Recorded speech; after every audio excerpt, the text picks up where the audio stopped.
Hello, everybody. We are back. The football experience. After a bit of international charades, I guess we're back to league football. Caleb, how did you find the weekend off and everything? You said you were enjoying it because you got to watch a bit of golf. I did, but that finished a while ago, and there's been very little to watch since then. Have the playoffs for NBA started yet or no?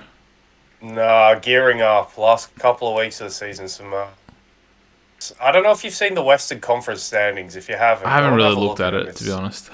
I think there's like 2 or 3 games between like fifth, or maybe even fourth and 12th or something. So like there's expected to be a fair bit of movement. I think there's only 6 games left. Of course, now they have the play-in tournament that goes down to 10, and it feels like everyone's in the mix. No one's very good, but everyone could do something. Everyone could lose to anyone. It's madness. Do you think But that's yeah, the playoffs. I think a week away, 2 weeks. Do you think that's because there's so much competition and the competition's evenly spread in terms of players not having super teams, or do you think it's a lack of competition? The lack of super teams is a good point. I think that definitely. I don't think any of these teams. None of these teams impress you like Do they have like a the top? mid. Do they have like a three? Like They do or in the no? East, and the Eastern Conference top three have an argument to be better than anything the West has. So they have Milwaukee, Boston, and Philly top of the East, and then there's a clear drop off. But the West, Denver are the best team in the West, but not like clearly. They still drop clearly enough, and then you've got Memphis who are pretty much in, and Sacramento who are in, and then the rest. So I guess if you want to classify it that way, there is a three, but I don't think anyone really has that much confidence in any three of those top three in the West.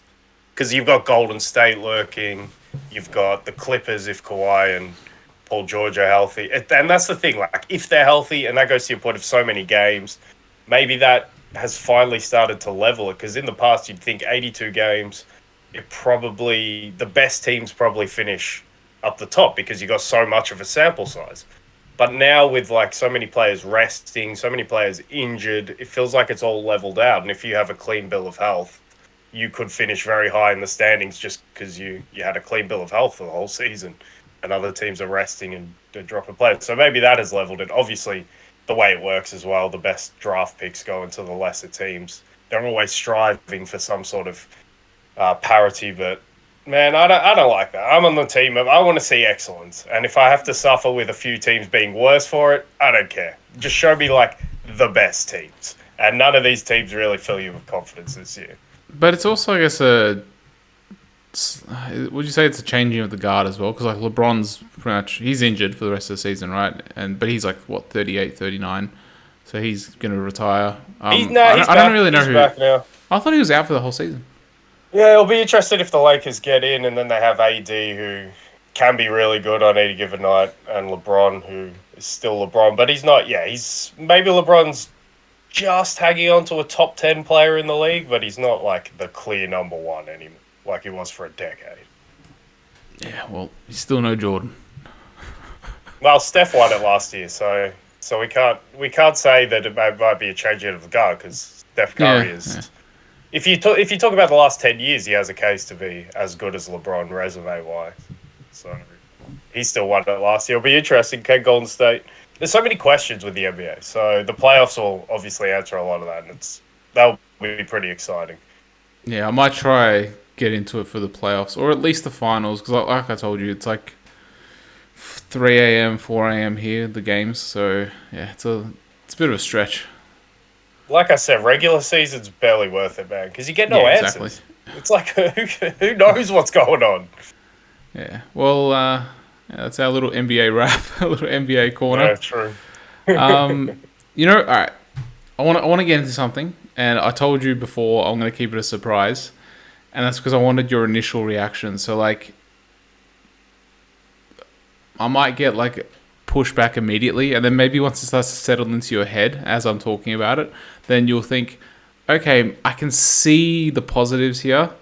So maybe there's an argument to be had. And basically, it comes from what I heard regarding the Usyk Fury fight. So boxing, for people who don't know who the hell Fury and Usyk are. Basically, they were originally offered to fight in Saudi Arabia, and they're gonna be offered 100 mil, 150 mil to fight there. But then because of scheduling and all that crap, and because they wanted to fight, I think end of April, they couldn't fit it into Saudi Arabia at that time. So then they had to go to, if they were gonna fight, they had to go to Wembley, and that basically meant instead of it being 100 mil, being 50 mil for being at Wembley. Obviously, the fight fell through and whatnot, but basically that sort of got me going. That got me on the thought track, because we've seen now, Saudi Arabia, United Arab Emirates, these countries in the Middle East start to splash for these events. I know that now, for instance, WWE, I think they hold an event every year. In Saudi Arabia. So again, all the Super Cups in February or January or whenever it was. They're basically, they're paying top dollar just to have these events in their countries. So, and this then got me thinking in regards to football. And first of all, would you say that the Qatar World Cup was a success? I thought it was a really good World Cup. And you know what? For people that actually went there, I've heard people. I heard that one guy apparently attended. I don't know how, because he attended every single group stage game. I imagine that at halftime, for how the third game of each group is played at the same time. So so there's not any discrepancies in regards to match fixing and whatnot. I imagine that if he went to every single game, he would have left at halftime to go catch the second half, because the stadiums were 15, 20, 30 minutes apart from each other, and there was direct... There was one, I think, that was in the north a couple of hours away. So if he did that, he probably would have needed a helicopter for those games. However, that was the only one. That was the only stadium. However he did it. But apparently the players really enjoyed it as well, because because I think when you do camps in Europe or anywhere else, let's say Germany's hosting it, sometimes your camp may be in Munich, but then you're playing all the way in Berlin or something, which I think is an hour, 2 hours drive, or maybe even more. I'm not sure. So whereas here your camp was 20 minutes, 30 minutes from the stadium that you're playing in, less sometimes. So I want to propose selling, not every time, but potentially selling a Euros tournament to Saudi Arabia or Qatar or something like that. And that also leads me into the USA World Cup. Apparently they promised FIFA 15 billion, I believe, because million sounds a little bit too low for that, because stadiums cost 100 billion to build and whatnot. So I think they promised them 15 billion to host. So FIFA's getting an injection of 15 billion just because USA is hosting. So what if, for instance, you sell off the Euros, one tournament, to Qatar, Saudi Arabia, one of those countries, and all that money that you generate, you actually 100% of it, you put it into grassroots. Because if Germany, for instance, hosts the Euros, it's not going to generate as much revenue as what Qatar and whatnot, because they're going to pay over the top for it. So what do you think about that idea? If you can get double the money from sending your Euros away from Europe, I know it's not a Euros then technically, but sending it away from Europe to one of those nations to host, and getting double, triple the money, so that you can then inject that money into non-league football, grassroots, and so on.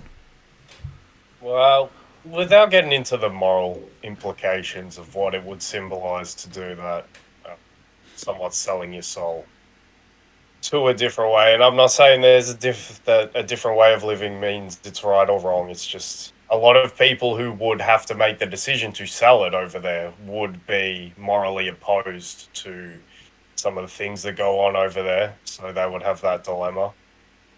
From purely logistical standpoint, I think it makes sense. But what I will say is, let's see what Euro 2024 is like. Because I think Euro 2024 could be a really good one. Is it just If Germany?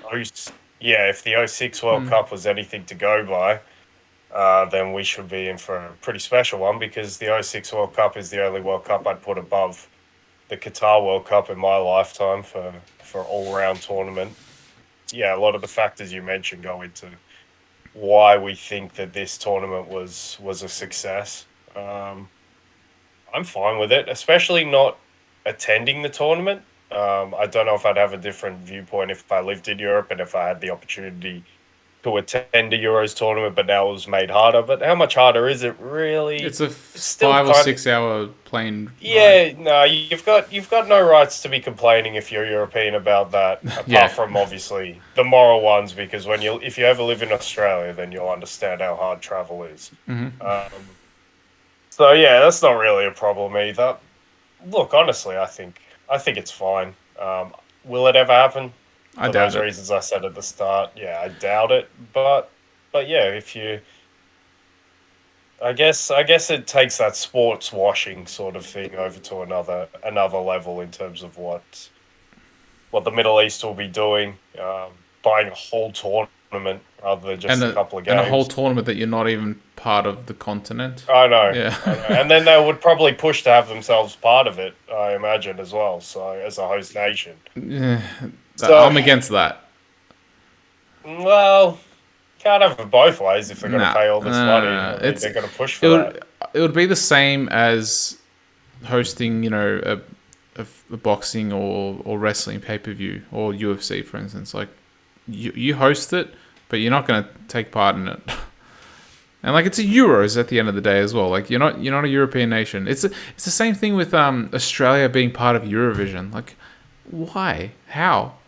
Um, Well, we love Eurovision. We got so many immigrants. I know Let's be you love it, part. but you're not even part of Europe.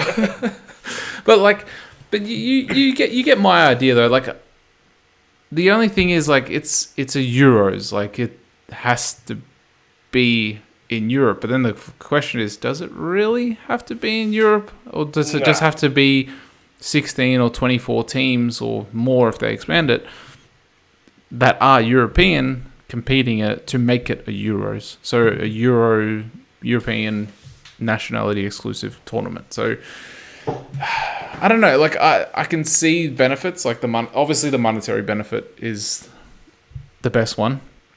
I think even logistically, like if you think of the time zones, I think like in America, the earliest game would have been like 7 or 8 a.m. if I'm not mistaken. And then like what for you guys, it was like what 10 p.m. the earliest game. yeah. So time zone wise, it sort of makes sense as well. But yeah, I think it makes. I think it makes sense as long as it makes sense to probably the bottom line as well. Because I don't yeah, know, the question, as you're talking about it, the question is how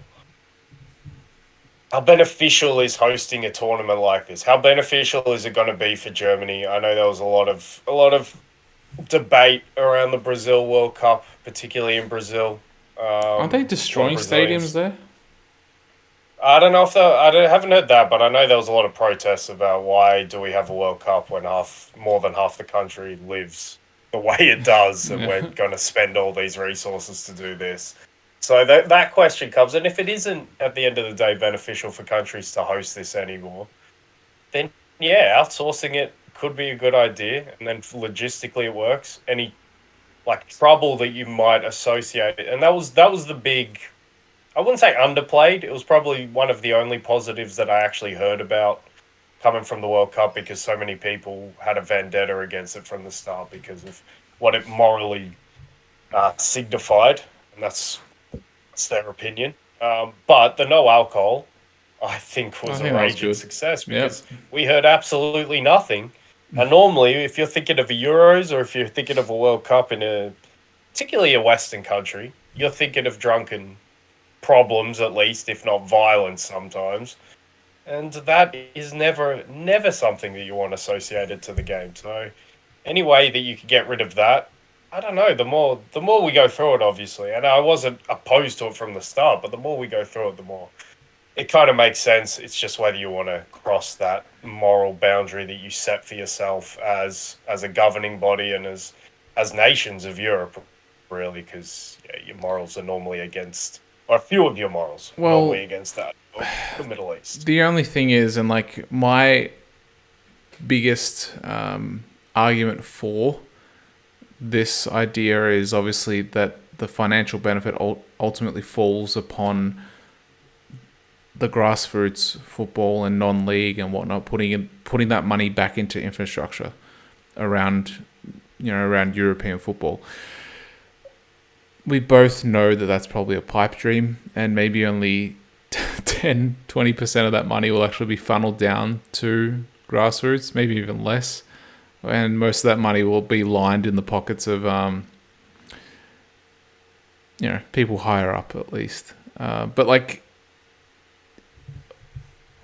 I'm coming from a good place. This idea is coming from a good place. In the utopian society, if everything can work. Because, like I said, if for instance, Germany, if they're gonna get 5 billion of revenue from everything like streaming and all that, television, tourist and all that stuff, if they're gonna generate like $5 billion or euros of revenue, but then you have someone like Qatar that says, "Oh, we'll offer you 15 bill just if we can host it, and then we'll handle everything else."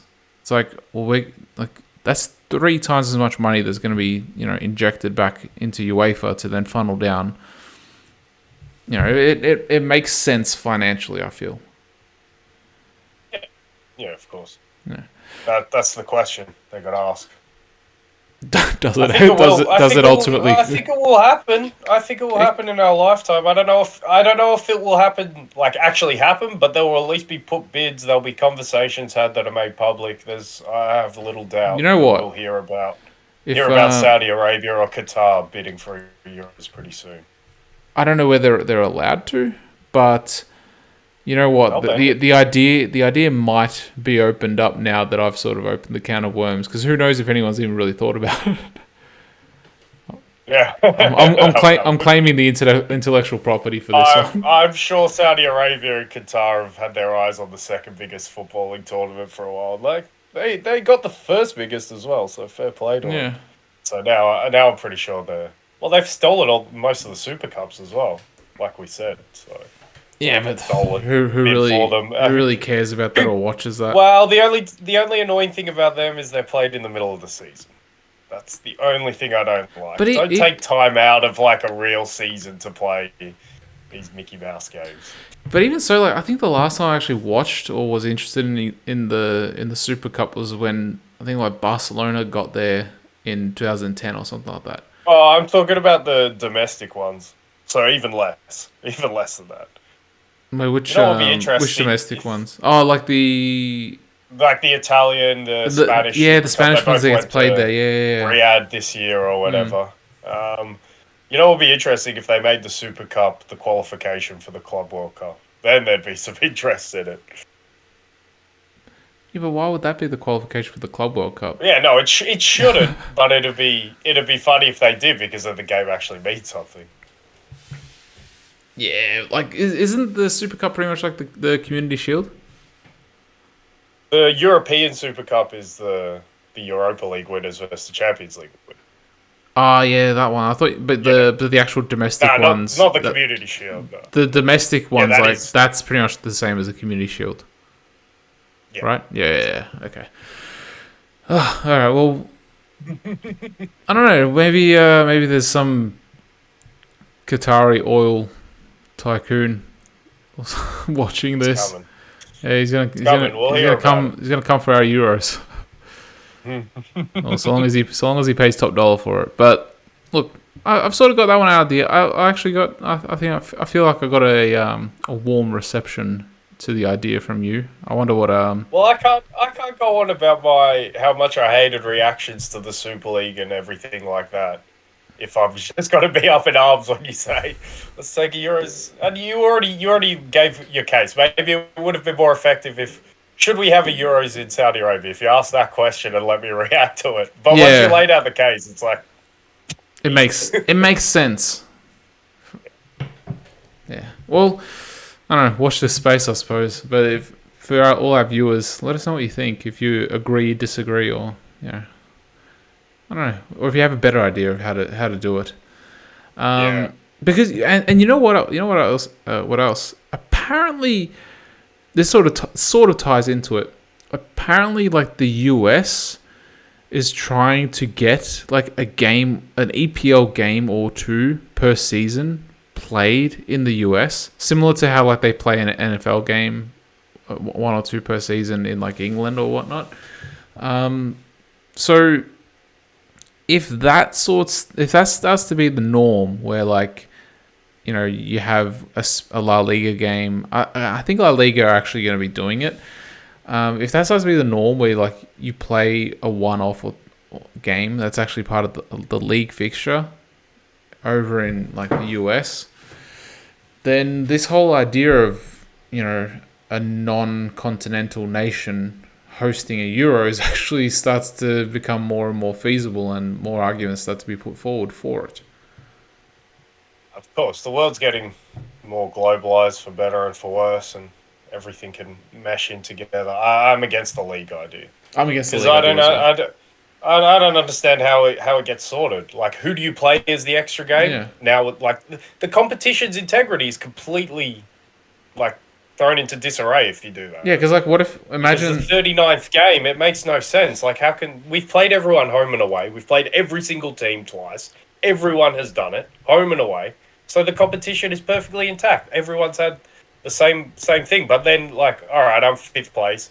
I'll play 20th place, but 4th place will play, like, 6th place in this extra game. It's like, how does that make any sense? No, it's not an extra game. They actually moved the fixture. So, like, imagine for instance... Oh, so you lose a home game, yeah, you lose an away game. Yeah, yeah. And, like, but then, what if, for instance, it's drawn out of a hat, and then, like, Liverpool versus Everton, if Everton stay up, but, like, Liverpool versus Everton, the Anfield fixture has to be played in the US, but the Goodison Park fixture still gets to be played at Goodison Park. Like, imagine that. Just, like, because it's randomly selected. Like, it's like, what the hell? Like, you lose all home advantage, but you have to suffer the away advantage. So, yeah, I'm completely against that idea. So, just... But you know what I'm for? European Super League. Just do it the right way and let's get it done. We know, Caleb. We know your elitism. But speaking of, look, let's get into, like, now that we've sort of gotten our warm up in, and like that's like taken us 20 minutes to get warmed up. Let's start getting into some actual football, because there's some juicy fixtures this weekend. You wanted to sort of get into the narratives, I guess, like talk about a little bit of bigger picture stuff. Yeah, mainly narratives, but just things that we are looking forward to from here to the end of the season, because this is the business end of the season. The last third, in most cases, Champions League quarterfinals titles have either been decided, we believe, or will be decided in the coming weeks. Top 4 places. I have no real interest in any relegation battle. I will admit. I will keep an eye out. Obviously, the Premier League one's easy to follow, but La Liga's bottom, I'll be checking out the rear of La Liga and see if any of those are Sevilla.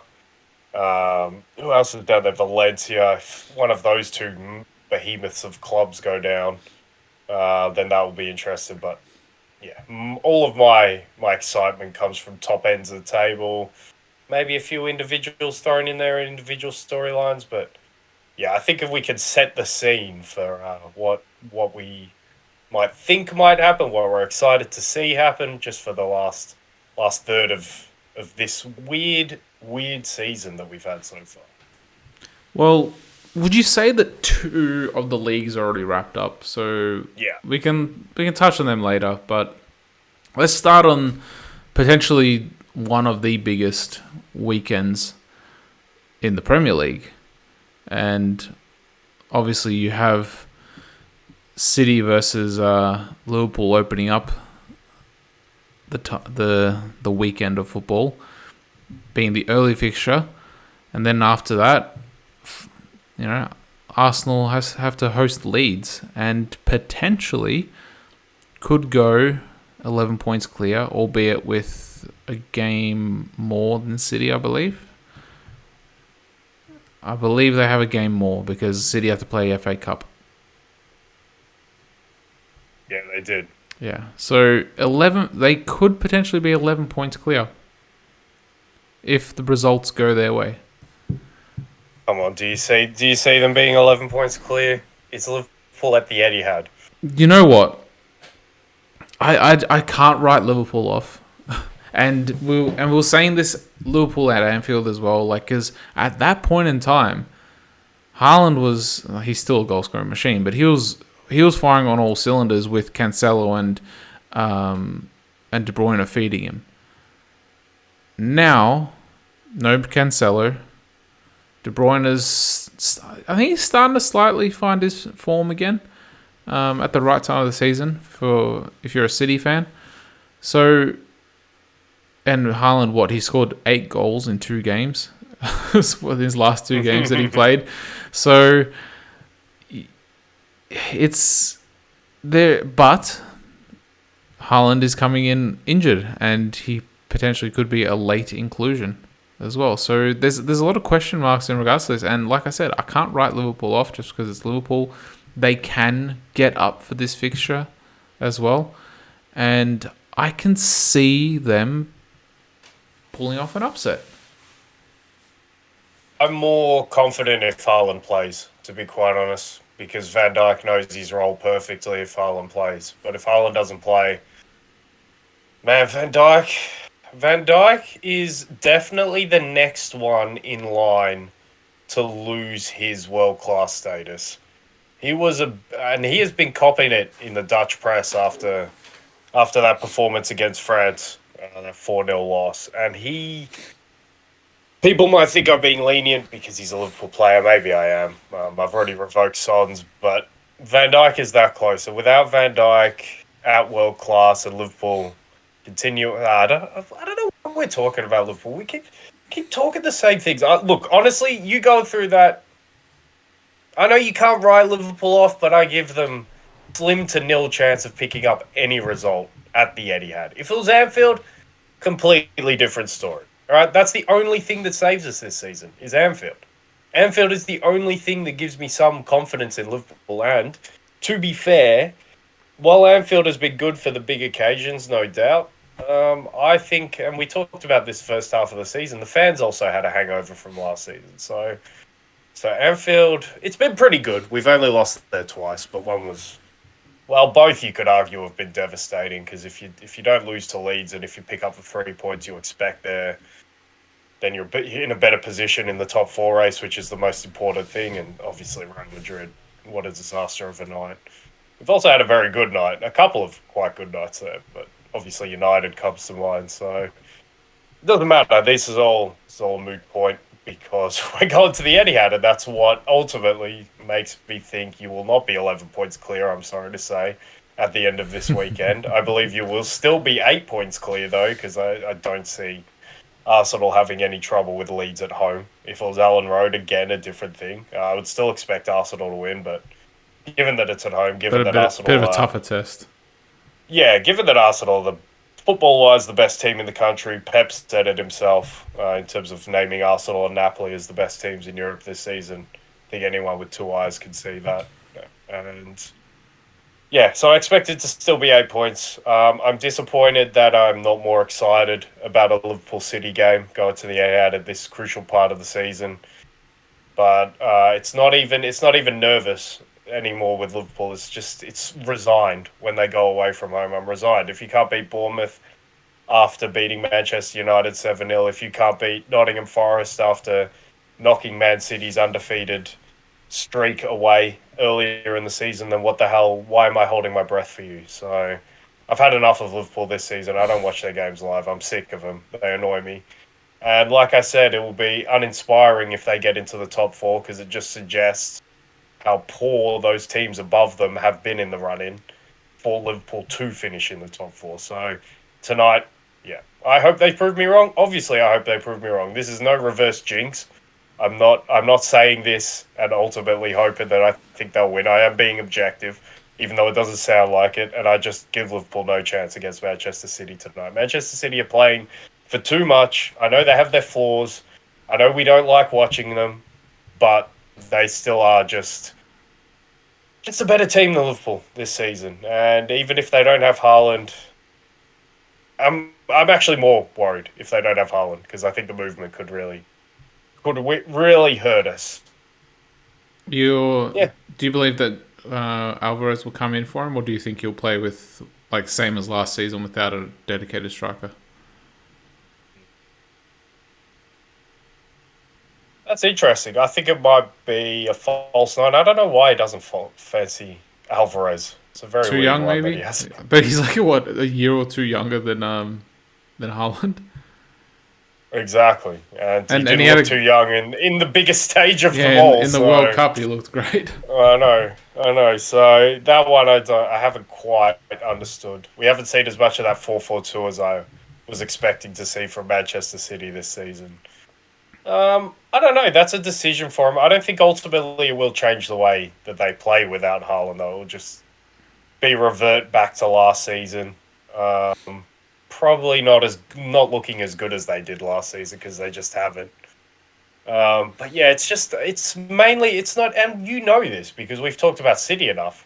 You know that I'm not saying this because I think City are some all great team that are just gonna rampage their way to victories. It's literally because Liverpool away from home are terrible this season. So that's why I'm saying this. That's why I think City will win this game. We're pretty much regardless of the personnel they put out. Maybe Mo Salah in form, if he can be in form. Maybe Darwin Nunez as a hassle. Maybe we could get joy in the wide areas. That's somewhere where I could see we could win, but I think ultimately we'll be killed so much in the midfield, in the middle of the park, that it probably won't matter. We Yeah, won't have enough of the ball to get it there. yeah. That's the only thing. Like you guys need to pretty much play completely on the counter attack. Well, I don't And know. Van Dijk's going to have to be brilliant, and he just does not fill me with any confidence in being brilliant. I feel I still feel like you guys can get a result. I hope so. Like I feel that, and but it's also because like over the last like what 5 years, you and City have just been neck and neck at each other, and this is I guess Liverpool's chance to derail City's hopes at a title and take it away from them. Even though Liverpool can't get the title themselves, at least it's what is it it's saying like if I'm going down, I'm taking you down with me. sort of mentality, and you know what, considering like the Liverpool also have to play for top four chances, and that's probably less nerve-wracking than keeping up with City when you're in a title race. So there might be actually less nerves going into this game. Well, they should be. Although, So will there be more freedom in playing then? we still are in the hunt for top four. I know we're not confident about it, but we still are right there, and we've got to address games as such. And obviously, we are having our hardest part of this, probably the run into the season, because it's obviously City away and then you guys at home after that, which we'll probably flip onto Arsenal and talk about their run in. Yeah. But yeah, we've got to address games as though we're still in a top four race. We've got to try and win. Obviously, the stakes are not as great as they were last season when we met Manchester City in any game. But I don't know, maybe it's not really a big drop. Arguably, maybe the stakes are even higher now for Liverpool because top four is so important to big clubs and getting that Champions League reputation as well as money to attract players that you want to attract, which if we don't get into top four, I don't think we can. So yeah, you could argue that it's more intense situation, and I might say that is the fact. If it wasn't for the fact that I'm bereft of confidence from this team, and I just can't support them with all my vigor because they make me not want to support them. And I know it sounds fickle because like, oh, you were there in the good times, and now they're waiting and they need your support. But like, they got to give you something to support, and if they're going to show this Jekyll and Hyde bullshit that they've shown all season, then what the hell am I supporting? But yeah, I still support the direction forward. The front three still looks good, and I don't know if we want to wrap a bow on Liverpool. Do I think they'll get top four? No, I don't. I don't think they'll get top four. I don't. I think Newcastle are too good. I think United can be too good. They can be very bad on a day, but I believe they're both playing each other this weekend as well. They are, yes. If I'm not mistaken. I think you're right in saying that. Let me double check that. Yeah, double check.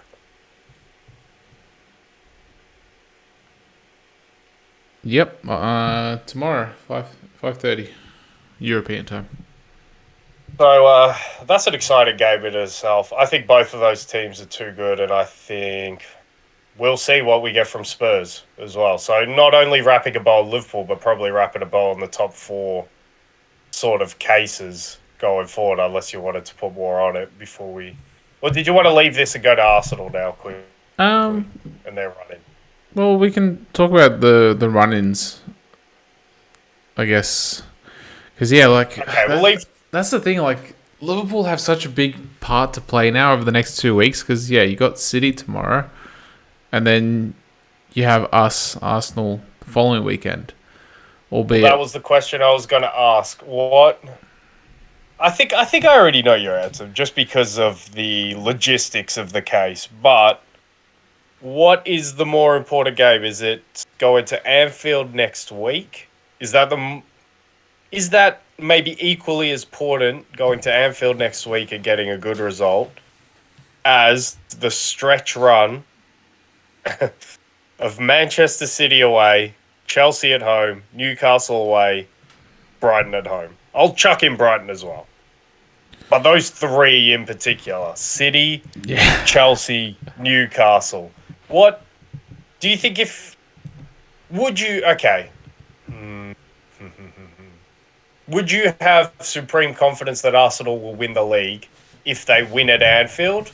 Or will you still have great trepidation and nervousness about that run of 3 or 4 fixtures afterwards? I think it ultimately comes down to the City game. But if you lose at Anfield, yeah, and then you lose at St. James's Park, for example, which I can definitely see. I'm not saying I would. You'd probably at this stage say a draw would probably be a result there as well. So I don't know. Even if you beat City, but you drop points in them, or you lose heavily at Anfield, and also, does the Anfield game feed into that run of fixtures as well? Yeah, that's the other thing. If you go and lose 2-3-0 comfortably at Anfield, which again I still wouldn't put past the realms of possibility, especially given Arsenal's age. I know they have dealt with it well, but they have a bit of a complex about Anfield, and that will. I think Arteta I don't know. does. This is.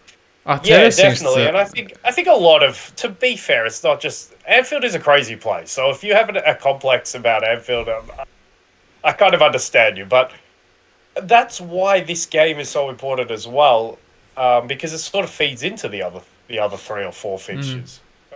So I don't know if you guys could win at Anfield. If we win, you know how I keep talking about like taking points in the fixtures. Like City lost at Anfield. I know that doesn't necessarily give us permission to lose at Anfield, but they lost. They didn't pick up any points there. So even if we pick up 1 point there, that's still better than what City did. And here's the complexities of the fixture. Yes, they lost at Anfield, but you guys lost at home to City. Yeah. So if you're talking about if you need to make it up somehow, and Anfield might be the place. Otherwise, that pressure on the Etihad fixture at So, like, by you saying that it comes down to the City game, and I know you probably weren't thinking about this in the answer, but it kind of says that you kind of expect to lose at Anfield and then I don't have all expect. this pressure. No. Because if you draw or if you win, particularly at Anfield, then it's not all about the City game anymore. Because it's still going to be 8 points, 5 points, even if they get it. So you can afford to lose it. But then Chelsea and Newcastle are right after that, and Brighton. So you can't afford to drop points again. So I don't know. All these fixtures feeding into each other. Man, I didn't realize. I guess I didn't realize how tough Arsenal's fixtures are right now. I know I'd been hearing about the run of City, Chelsea, Newcastle. Like that had been on the horizon. That run of 3 fixtures. But now looking at it on paper, staring it in the face, looking at the storylines and the last third of the season and really digesting it, I still believe Arsenal will win the title. I guess I still say that as a hope as much as anything, or not as much as anything, but I hope it because they've been so good this season, footballing wise. But man, I'm starting to feel like I'll be less surprised if City do win this thing. You know what though? Like I'm looking at City's fixtures now as well. They have Brighton away, so they have Brighton. But we at least have them at home.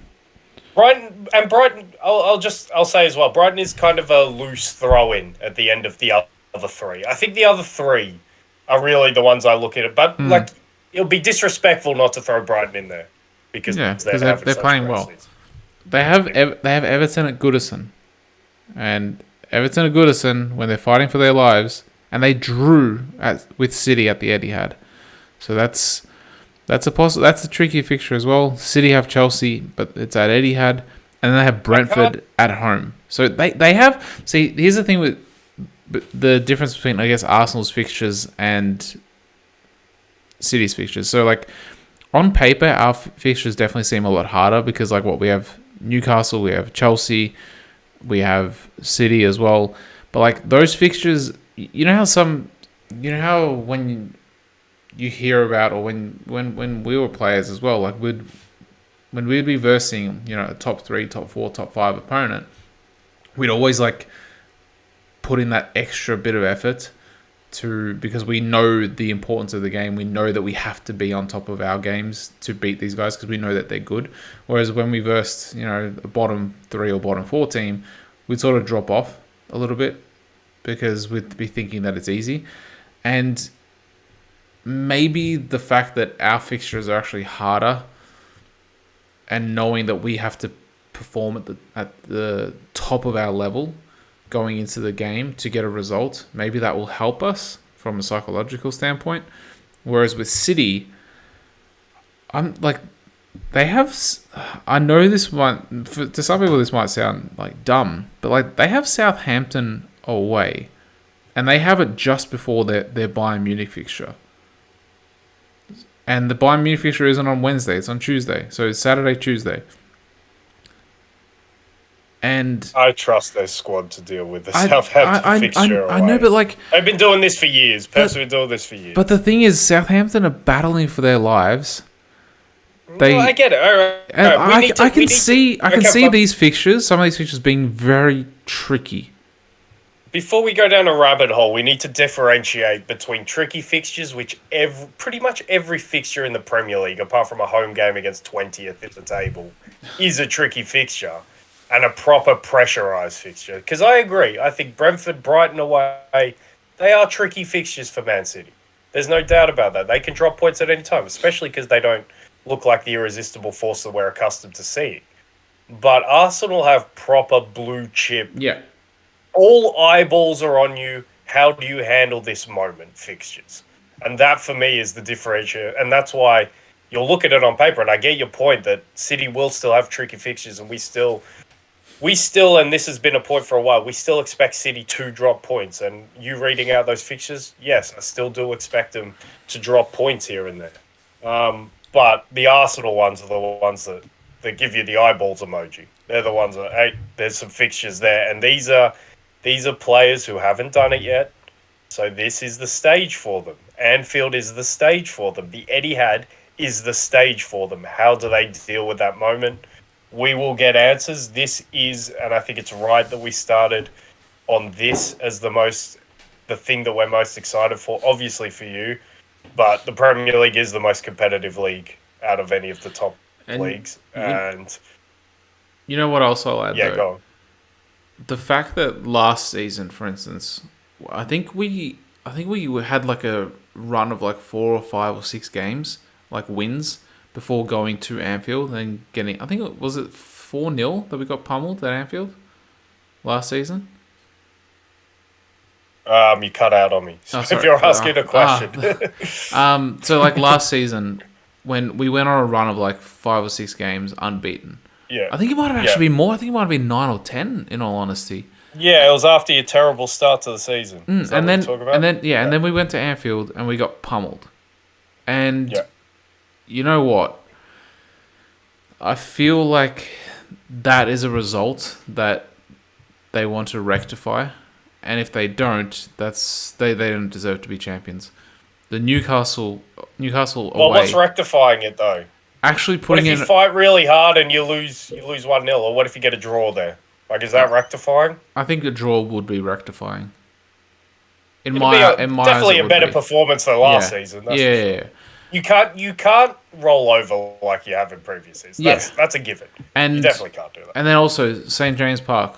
That was a super important fixture last year, That and one I that can one see. Yeah, yeah. that if we don't go out there with a point to prove, again, we don't deserve to be champions. And now, fresh in our memory, City beat us 4 weeks ago, 5 weeks ago, in our home stadium. They actually ruined our unbeaten run at home this season, and if we need to go to Etihad and rectify the situation and put in a performance. And again, those three fixtures, like honing into the emotions and the results of last season, and then transferring it into this season into good performances, that for me will signify whether they're championship material this season. Yeah, yeah. I can see that. We know that they definitely can't do like we said, what they've done previous season at Anfield. In terms of those two fixtures, Newcastle is the one I give them. I can see them being really fired up for that one, like unusually so, because And Anfield you're already going to be fired up for anyway. and the But fact that the Newcastle, the fact they drew as well, they held on to a draw yeah, at yeah, the you can Emirates, throw that and into like there as well, and we the were way that they sort of, did it. yeah, the way, and I'm not saying we were sort of robbed, but like we should have had at least one clear penalty. Yeah, so you could throw that into there as well. The Anfield one is, for me, more of the medal test because, like I said, I think there's more of a complex there, and I would suggest to Arteta, before we wrap up on the top two, I would suggest to Arteta don't hype it up again because I thought while it was innovative to put the speakers on and everything, I think it made the players like ultra aware of where they were going, and it sort of mystified the place. I think don't give it that respect. Know that you're the better footballing team. Know that if you can focus on football, which is very hard to do at Anfield, I know, but if you can make it all about football on the day, you will win the game because you're far better than Liverpool at the moment. So that is the thing I would be focusing on going into that game. And I'm sure we'll touch on that next week as we have a preview for that. But we also must mention there's going to be a battle off the pitch as well, and it's Master v Apprentice. I don't know if anyone's mentioned that Mikel Arteta used to work for Pep Guardiola at Manchester City. I'm kidding, of course. But we also have that dynamic of Master, and it I already thought you were started. being a dumbass for a second. There, No, like, no, no. are you being serious right now? And of course, we had what I believe was the start of the mind games after City beating Tottenham at home. So we could probably expect a bit more of that. We've already had some pretty memorable press conferences in the Premier League this season. I can't wait for the review of the season DVD to come out because we've had a few twists and turns this season, and Yeah, I think it was right that we started on the battle for the title. If we move our attention down to the battle for top four, just to wrap a bow on that, because I know we've sort of done it. Do you put much stock? Because I know we just went into a forensic investigation into the fixtures between Arsenal and City in the run-in. Uh, can you do that with a top four race? Because I'm kind of the inclination that you can't do that with a top four race because I think the pace is so much more inconsistent. Then what am I looking for? It was kind of like our discussion with the NBA. Like, what am I looking for in the top four? Because like Tottenham can lose any game in this league. Liverpool can lose any game. Newcastle can fall Draw flat any in front game. of goal. Yeah, they could draw any game, and United could just turn in a wretched performance whenever. So ultimately, I think United's consistency of not doing that will see them finish third, but they are in the top four battle. They're not clear of it at the moment. Newcastle, I put the second most faith in because of their defensive record. And then Tottenham and Liverpool, I don't know. I think they have higher ceilings than potentially Liverpool in particular have the highest ceiling out of all of them. Maybe if you throw Brighton in, maybe they don't have the highest ceiling anymore. That's another storyline. How long can Brighton hold on to a race for top four when they're still fighting for the Brentford's there FA Cup too. as well? Brentford are there. So those two you could throw in together almost. I just trust, I've said this before, but I trust Brighton's firepower to see them through more than Yep. Brentford's sort of solidity. And they're But playing each you've other got this to throw, weekend. yeah, I know, crazy games for this race for top four and the title, obviously. But yeah, I don't know how you see it. I don't know how you see it in terms of fixtures. I don't know how you see it in terms of teams going there. I guess I kind of do because we've been talking about it all season. But the fixtures question in particular, because I don't know how much stock we can put into their run-ins. Yeah, like out of all of them, I think I trust Liverpool the most. It's They crazy. they have two. Hang on, but let me just go Yeah, through no, it. no, I know. Like all right, but then again, Newcastle have 2 games less, but they're 5 points. So they're the same amount of games as Liverpool, but they're 5 points ahead of Liverpool. But Tottenham have 2 games more than both of them.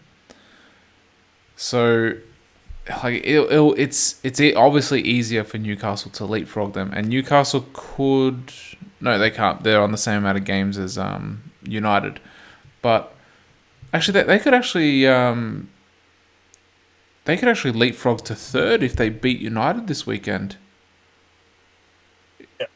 So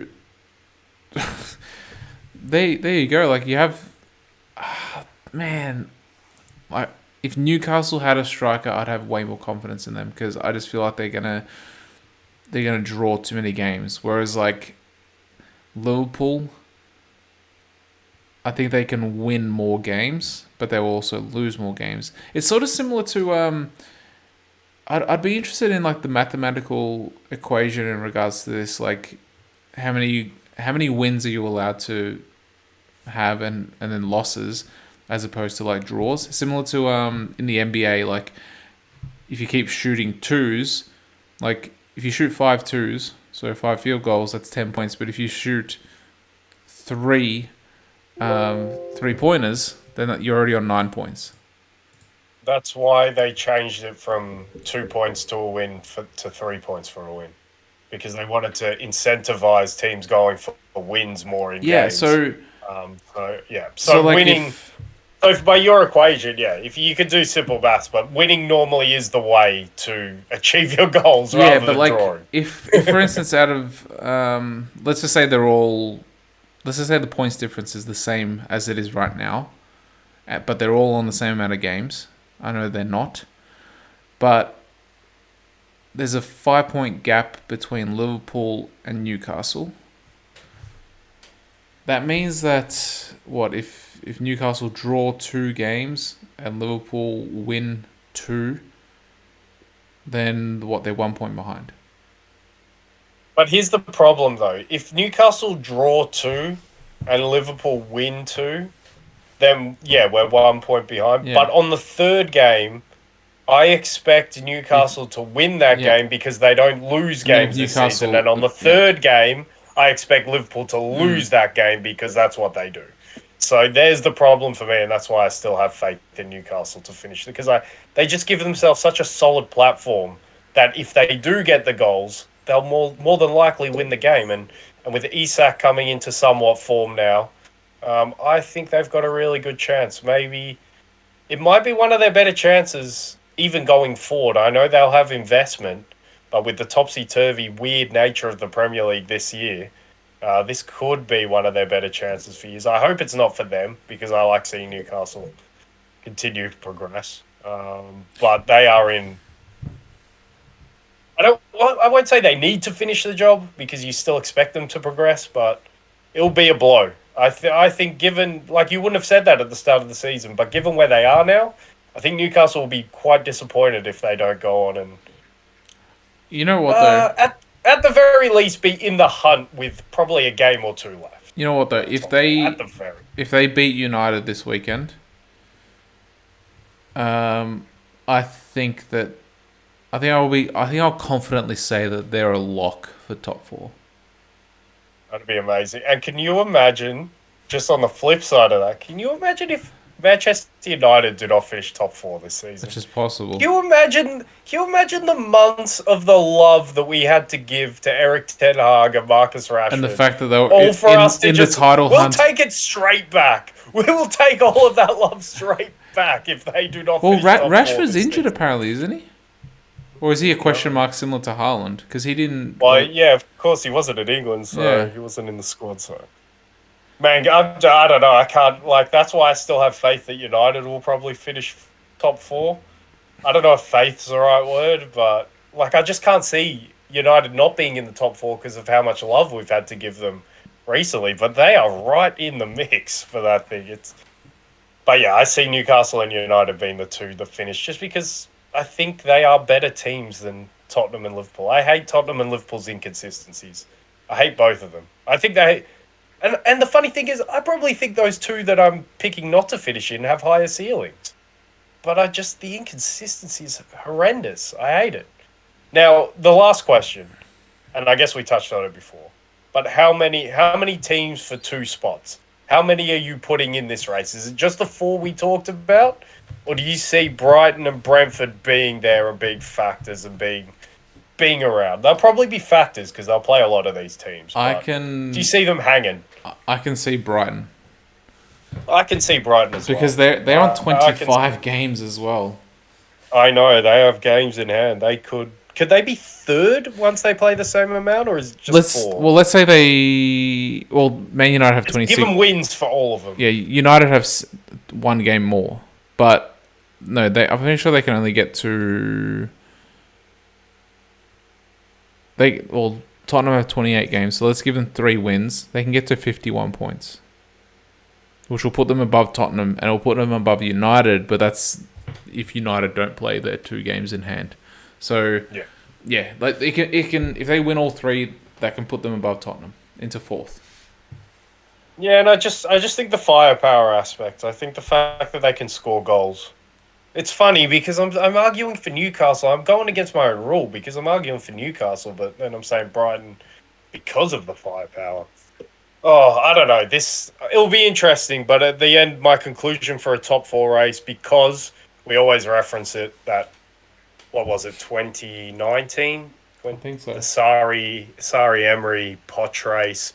Because of what we saw that year, that scarred me from trying to make predictions for top 4 races, because they're wacky.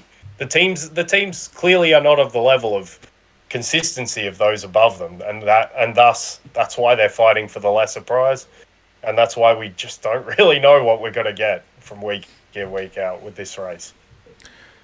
It's as interesting as it's been in the last couple of years, because last year when they had 2 teams, Tottenham and Arsenal. Now we have... Yeah, West Ham hung around. Yeah. They hung around up until now, late March, April, because that's when Europa League... Yeah, well, yeah, but remember as well, last season, late March, April was later in the season. So. Yeah. And, I guess we're at that similar point. But, we have, 5 teams now. Or 6 teams. 6. 6. 6 for 2. 6 teams for 2, you put Brentford and Brighton in there. I think I think you can Thank God potentially Fulham put fell Brighton. off. Yeah, Fulham's fallen off. Oi. Oi. But I yeah, think it's Brentford will interesting. be the West Ham this season. They'll fall off soon. I think that will happen. I can't say it with certainty. And Brighton might just hang around for a bit longer. But yeah, I just don't know, man. The only thing that In I can see, conclusion, the only thing I can see Brighton potentially derailing their top four hunt is the fact that FA the Cup. FA Cup, yeah. But it's only Yeah, what and so one they more should. game They should go for a potentially. trophy. Yeah, but it's only one more game potentially, two if they get to the final. But it could be similar to Newcastle because Newcastle around their League Cup final they were having injuries, red cards, and whatnot. So they went through a rough patch in that sort of 2-3 week crossover period before and after the League Cup final. And also, United have Europa League fixtures to contend Yeah, with as that well. too. And I'm sure they want to try and win that because we must also mention they've got to be one of the favourites for that competition, and that is in itself an avenue to the Champions League anyway. So we could have a scenario where they don't finish top four, but they're in the Champions League anyway, and Yeah, they have a that trophy. too. I think if I was a United fan and you had to give me the option, I would probably take that. Even though there might be a bit of ridicule about the top four, but You, to have a trophy and still achieve the same thing, I think is easily a better option. well, they could actually get the treble as well because they're in the Yeah, FA the Cup treble, semi final. the old Liverpool 2001 Mickey Mouse treble. Still a treble. Hey, you got Michael Owen a Ballon d'Or, so Yeah, well, there you go. Probably there you undeserved go. though. I don't know what the competition was in 01. I'd have to deep dive that one. Wasn't that? That was the year that Zidane hit that volley, wasn't it? 01. Was it? 02, Was it? 02 against Oh, Leverkusen. well, I'm 01, pretty 02 sure. was it? But Yeah, and 01, 01 won it season. for 0001. I think so. Yeah, the 01 Oh, Ballon d'Or. 0001. Yeah. All right. Well, look. Anything more to add on the Premier League, or should we move on to? No, Well, okay. Do you want to talk about Spain and Italy, or is that pretty much wrapped up? yeah, no, we'll talk. In terms We'll of talk a bit title, about Spain. There's little we can touch storylines. on There's it. little things. Yeah, the title I have like a fun little one, but there's nothing. There's nothing in depth to go. Like the title will act as my transition somewhere else, but we'll start in Spain. Spain is probably the least interesting league apart from France, I would say, and France in itself might become interesting, and we'll touch on that later. But there are a couple of things that I'm still interested in. Obviously, race for top four. And I believe this weekend it's Atletico against Betis, as well as Sociedad against Villarreal. So third versus fifth and fourth versus sixth. So the Premier League has those fun top four fixtures. So does La Liga. The Premier League's ones have more quality. That's for sure. I would say that.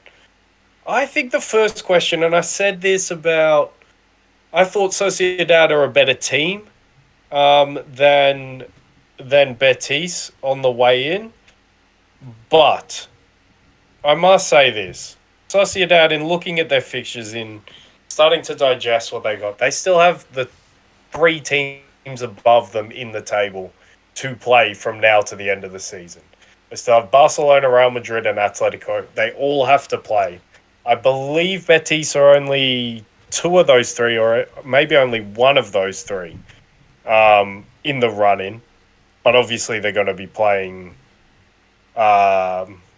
matches against each other and stuff. I believe with 5 weeks to go, we have Betis Sociedad, so we'll probably do a little preview of that if that race is still close. Villarreal, 7 points back. They have to beat Sociedad this weekend. I've already written them off. I wrote them off a while ago. I haven't been watching them as intently. I guess they're kind of clinging. They're the last team that I would say are somewhat clinging to hope. If Sociedad beat them this weekend, that's it. Bada bing, bada boom, you're done. And it's Atletico are on 51, Sociedad are on 48, Betis are on 45. So the next question is, are Atletico in a top four race, or are they hunting down Real Madrid for third, who are only 5 points above them now? I'm more inclined to believe that they're hunting down Real Madrid, and that's another thing that I'm interested to look for from now to the end of the La Liga season, because I have a feeling that Real Madrid, after losing to the new camp to Barcelona, will get relaxed, will obviously prioritise the Champions League as they should, but they will get dragged closer to third than I think they will to catching any momentum on Barcelona. So I believe Atletico should be gunning for Real Madrid, should be trying to finish above them. On football-wise, I have more faith in them than Real Madrid at the moment. But I say that saying Real Madrid, I know for a one-off game or a two-legged affair like the Champions League, and I know that they can bring it. So I'm not saying Real Madrid are a shit team. I'm just saying their focus will be somewhere else. And for that reason, I have more faith in Atletico, who have been in the mode of focusing on the league for a while now because of their own fault at the start of the season, not being good enough, and not having Antoine Griezmann for legal reasons. Now they have Antoine Griezmann, who is maybe the best player in the world on form. I know I keep changing that, but I always say on form, so that's always the caveat. But yeah, I think if Atleti beat Betis this weekend, if Sociedad win as well, then a 6-point gap opens up. And then maybe those fixtures against the top three don't matter as much for Sociedad. So I expect Betis to keep a pace that will put pressure on those fixtures if they lose this weekend.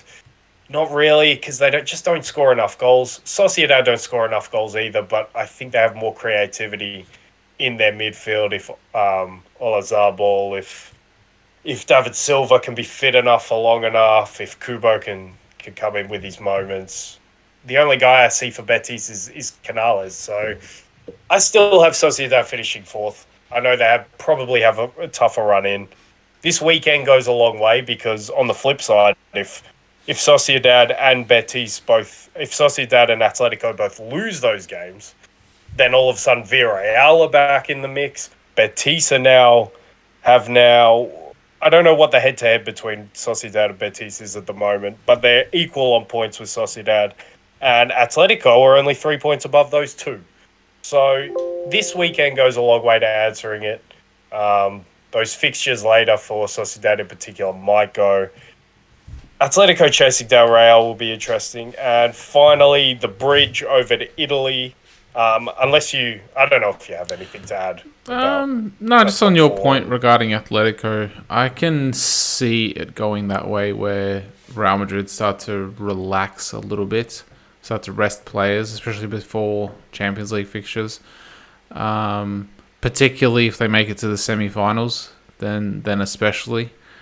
But if they don't make it to the semis, then I can see them definitely getting top two. Or second spot, I mean. But if they make it to the semis, then I can see them finishing third. Yeah, that's a fair point. And I'll ask this question of you, because we have Barcelona 26 games played, 68 points they are on. And I will make sure, but I'm pretty sure I have this right. And then if we go over to Italy, we have Napoli having played a game more, 27 games played, 71 points. So they are one win better than Barcelona, but having played a game more. Mm-hmm. Out of those two sides, who do you see finishing on the greater total of points? It's because they've both won their respective leagues. So who do you think will be the better of the champions in their league? Barcelona, because they don't have any other competition to focus on except for La Liga. And La Liga is probably weaker than the Italian league. And sort of good. And sort of on like Marty's point a couple of weeks ago, where like Barcelona and Real Madrid, they seem to just roll over and like games are a given. Like that they not for win. Barcelona. They never win by more than a goal. It seems.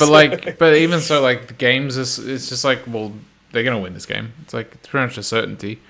Similar to like Djokovic or Rafa or Federer, like in the early 4 rounds of a Grand Slam, that they're going to win every single game. Up until that point, then it starts to get a little bit trickier. That's pretty much what it is for Barca in La Liga. So yeah, I can see them getting more points, definitely.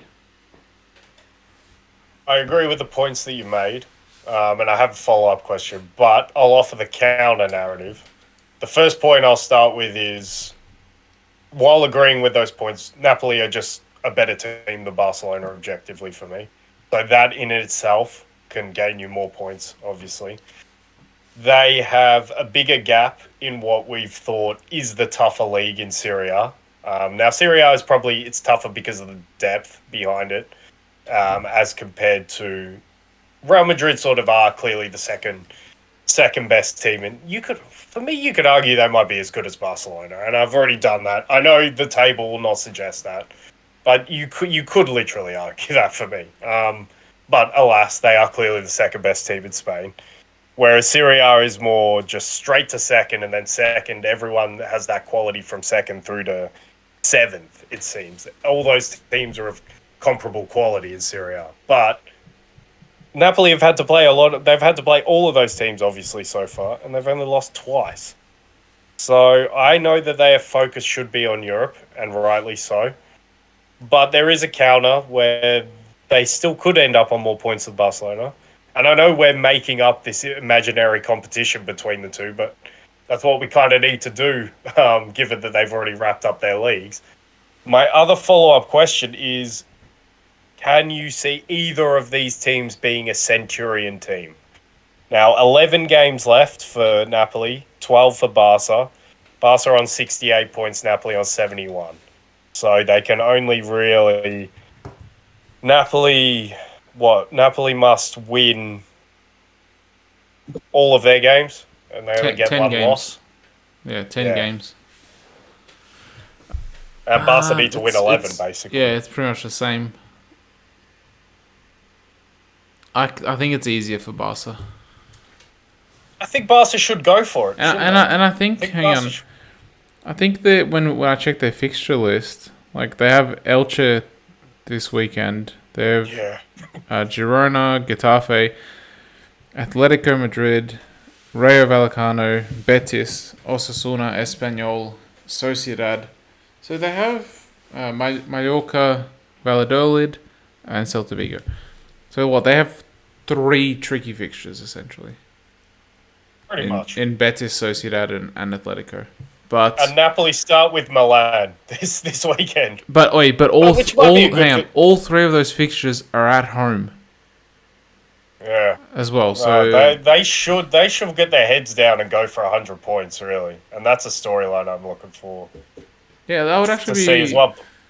Interesting if there's like some sort of record there. If like Xavi being the first player and then also manager to get 100 points in a league season. And I was just going to say how good it would be for Barcelona to accomplish this season, but how wrong it would be for those two teams to even be in the same sentence, because this Barca team it's nowhere near some of those teams that were getting into 100 points back then.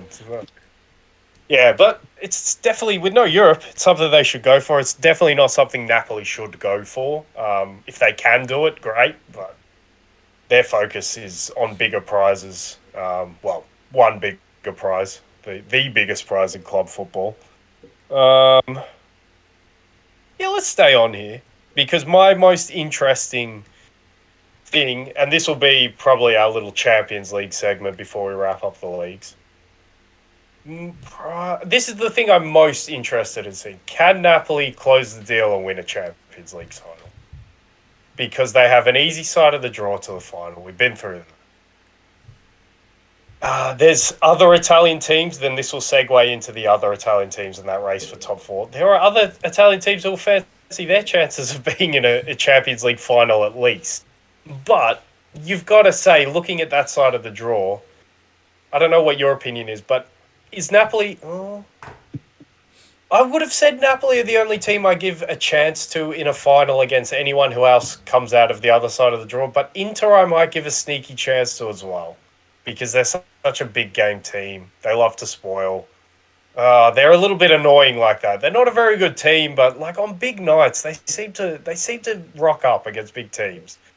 So it's a loose case, but I'll get Napoli are probably the only one. I don't know how you see that side. Can you see are Napoli the only team you think can compete with whoever comes out of the other side? I think Napoli would go in as favourites Against against well, anyone, say it's a battle hardened Bayern or Manchester City who have come or through, Real or Madrid. Real Madrid who are Or coming for back to back championships. I still So think Napoli would be the favourites, just you based on the eye test and footballing wise. yeah, we must say as well they'd be your favourites because they definitely will not be the bookies' favourites. I Well, if think they're not, I'll put even if money on them. yeah, exactly. I think even if they got Chelsea, they still wouldn't be the favourites to win the thing, given Chelsea's recent history as well. So they should be. I They agree. should be. Footballing wise, definitely they should be. Man, Napoli, I don't know. They're just such a beautiful team. They're one And of the teams that I've you know I've what? loved the most in recent years. You know what though? Their goal. This would also feed into the Maradona narrative because it's the same season that his Argentina won a World Cup and his Napoli team. Like, I'm not saying like his that he managed Yeah, them or yeah. whatever, but like the team that is they named a stadium after him. You know, but like they haven't won a league title since he was last there either.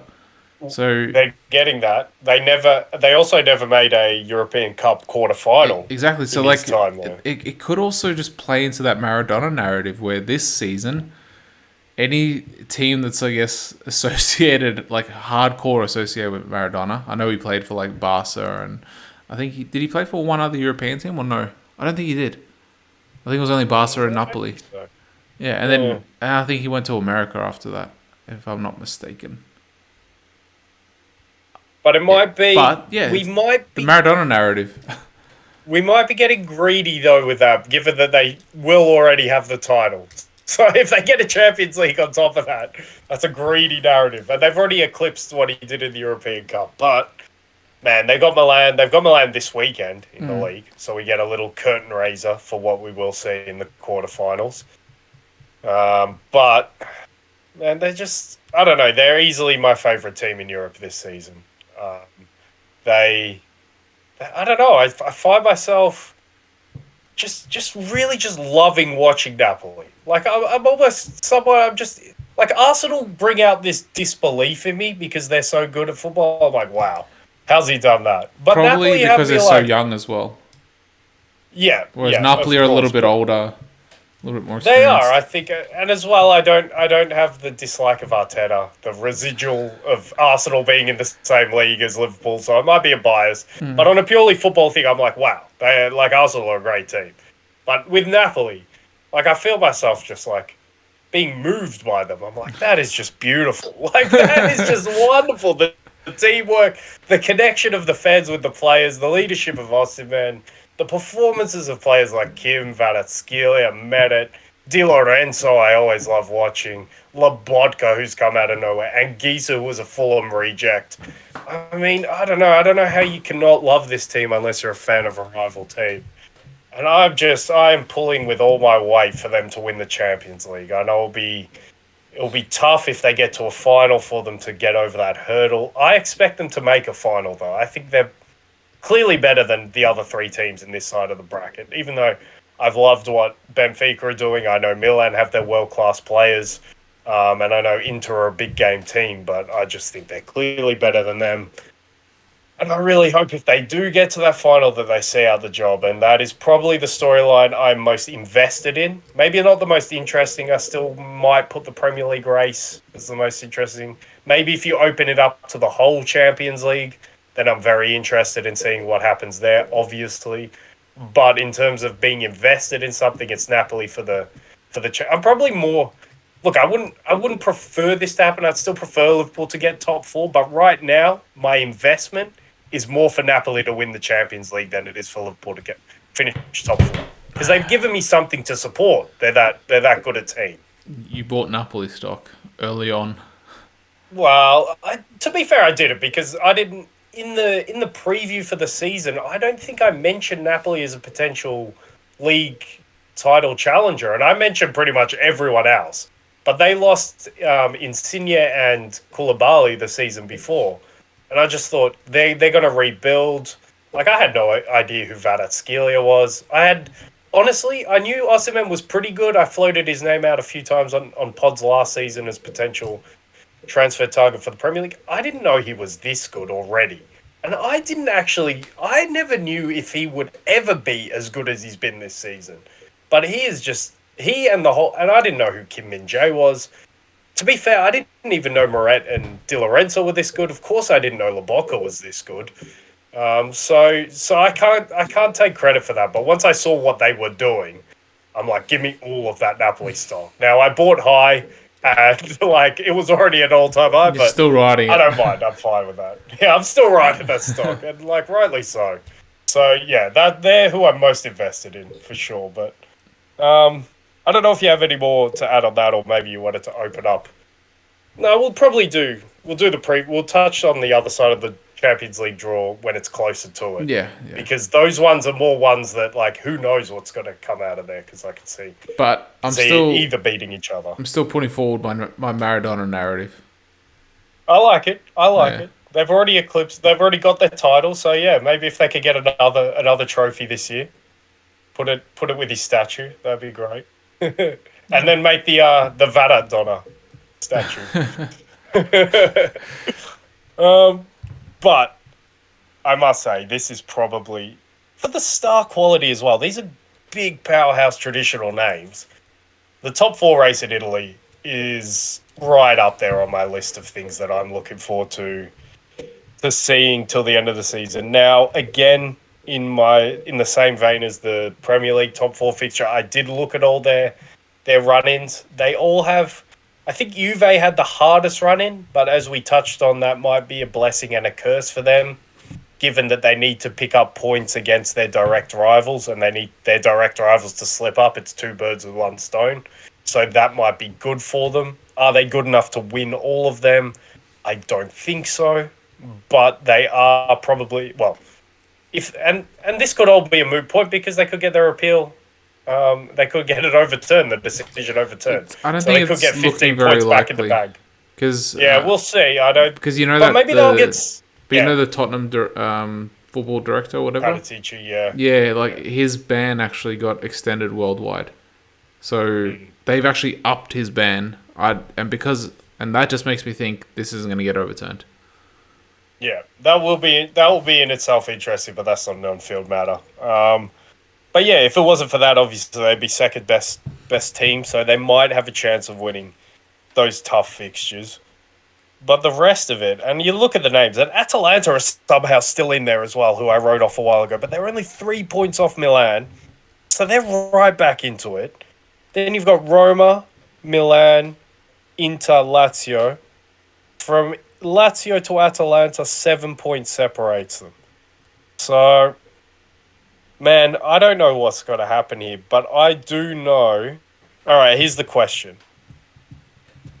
I think I know your answer, but who do you have more faith in this one might be a question, actually. Who do you have more faith in getting 2 of the 3 spots up for grabs? Would you, if you had to choose between the 2 Milan clubs getting 2 of those spots or the 2 Rome clubs getting 2 of those spots, who would you choose as getting 2 of those spots?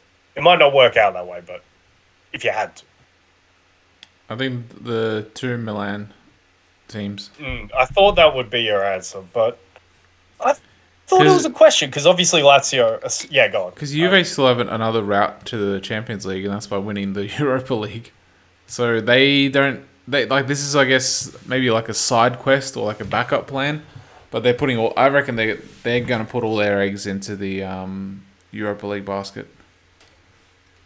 And that's a great point, and I'll have a little side quest here because on the Europa League, I think Juve are the most interesting story because of what you said. The fact that while they're still in with the chance, it's unlikely they'll finish top 4 in Italy, especially if they don't get their appeal is unsuccessful. So they are probably the most interesting team. I'm looking to see what they do in the Europa League. I will throw.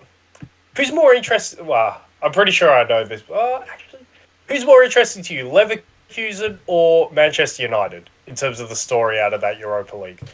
Because Leverkusen obviously on the up and up, have some really good players, have Xabi Alonso, won't finish top four in Germany, so more stakes. Whereas United should finish top four, but might not. But it's a chance for, like you say, that treble. So Who has the more interesting Europa League story or overall story? Because like, if we consider on legacy and all that, United should never be playing in the Europa League, and that's not to like diminish the Europa League, but like then again, neither should Juventus. Whereas like Bayer Leverkusen, like when's the last time they won anything? Like I can't even remember the last time they won a league title. yeah, I don't know if they ever won one of those ones in the early thousands, which Nope, meant that they I don't were think they did. playing in Yeah, that 0-2 final. I don't know if I mentioned it to you, but like Michael Ballack, like in that 6 month time span, like he made, I think they were like top of the league with like 3 games left. They fumbled that. They were in the German Cup final. They lost that. They were in the Champions League final. They lost that. And then he made. I don't know. He didn't play in the final of the World Cup, but he made the final of the World Cup, and he lost that. So he lost 4 competitions in the space of like not even 6 months. So like that would be like what, May to July. So in the space of like 2 months, Yeah. 3 months, he lost 4 competitions. Like after being like in the final of 3 of them, and then like pretty much in the final of the league, because you're top of the table with like, I think they had like a 4 point gap as well with 3 or 4 games remaining, and insane. Michael Ballack, serial choker. You heard it here first. Well, he never won anything with Leverkusen, but then he won plenty with Bayern, and then obviously with Chelsea as well. I think he won like an FA Cup and a league title or two. But yeah, look, Bayer Leverkusen, just because they don't have obviously the legacy of United, I reckon it'll be more of a story if they won it. Yeah, I think the treble quest, the Mickey Mouse treble, it must be said, that could push United over the top. What will push United over, in terms of interest factor in this, will be if United are truly embroiled in a top four battle. Then I will be very fascinated to see how they approach Europa League fixtures if they are touch and go to finish in top four. So if that is to eventuate, then I will be more interested in United in that competition than I will Leverkusen. But as it stands, I know they're not comfortable in top four, but I think they're most people's picks to finish in top four. So if it pans out that way, I have more interest in it would be Juve number one, Leverkusen number two, because when we get to the quarterfinal stages, that qualification for Champions League becomes a massive thing for a few of those clubs. So. And obviously, we also have the story: can Sevilla win it for the 834th time? But the fact that they could get relegated and they could be playing in the second division and in the Champions League. That's a story to see. That's a story. But anyway, we digress. We'll finish off the race for top four in Italy. Let's get some. I know we've done some predictions. So you think? Oh, that was the question. You think? See, the case for the Rome teams was. How much faith do we have in the Milan team? Are the Milan teams as solid as the Rome teams? Now, Lazio, I definitely would argue, are the second best team in Italy, pending that appeal for Juve, because of pretty much the Newcastle reasons. That defense is exceptional. They struggle to score goals, but they've still scored more than Roma. They've still conceded less than Roma as well. So that's the thing. The Rome teams, if you like solid, maybe not, in Roma's case, yes, defensive football. I wouldn't call Lazio defensive. I'd call them solid, though, and they build from a foundation of defense. If you like that kind of stuff, if you like that kind of consistency of performances from that aspect, then the Rome teams are your call. If you like the higher ceiling, if you like probably better quality in the teams, then your Milan is the call. And ultimately, better quality does usually win out. So I would agree that Milan, if I had to pick between two Rome teams or two Milan teams, it would be the two Milan teams for the quality they have in the squad. Going forward, it will be interesting to see the difference that Mike Mignon could have on the defense of AC. AC are a massive story, and we already touched on them when they had their blip a couple of months back. And I guess they're not really out of that blip. They can still lose at any time when they drop any of their big players. This weekend, in of itself, will be interesting to see how they approach the game against Napoli, seeing as though they have the two-legged Champions League quarterfinal coming up. How much of their hand do they want to give away? Do they maybe want to... Because Napoli have the option of giving nothing away. They could name a reserve team. Now, I don't expect they will, but they could if they wanted to because they're so far ahead. Milan still have something to fight for, so they might have to give away a little bit more of their hand in terms of what they'll do in the Champions League. Just because they need to win this game. They are embroiled in a top four race. And going forward for that club in particular, because of the quality I think they have in their team, now it's not all round, it's not deep, but they have 4 or 5 players who are ripe for big clubs around Europe to pick. We already mentioned a few of them when we did our last pod. So they are probably the most fascinating story to follow in terms of how desperate they should want to be in the Champions League. Whereas Juve, we've already touched on, have another avenue. Roma, were we really expecting Roma to finish in the Champions League? Probably not. Do they have that much to pick off their team? Not really. I really rate Brian Cristante. Paulo Dybala, I don't think anyone's going to come in for. Tammy Abraham's had a terrible season, so who's going to want to pick those players off? Inter already losing Skriniar. Inter, the only question now becomes Lautaro. Does he stick around if they do not finish top 4? And also, if they lose Lautaro, I don't know what Inter's direction is in the future, to be quite honest. I don't know where they're going. They have a few good players. I know, man. Like, that's the thing. So for the Milan clubs, I think as well, to your point, the stakes are much higher for the Milan clubs to finish in the top 4. Whereas Lazio and Roma, I don't think we would have expected either of them to finish top 4 going into the season. And Atalanta are just there for the ride, really. If they get in, great. They've done it before. We know how good Gasperini is as a manager and how entertaining Atalanta can be. But yeah, the stakes for the Milan clubs are much higher, I must say. And they have some real talent that could be picked off if one or if, heaven forbid, both do not qualify for the Champions League. I think both is a bit much, but I don't think. All right, both all right. won't. You go, and then I'll ask the last question. Yeah, I don't think both won't. I think one of them definitely will, but I don't know. On the back of that, the last question is: if you had to pick one not to make it out of the Milan clubs, who is it? Probably AC.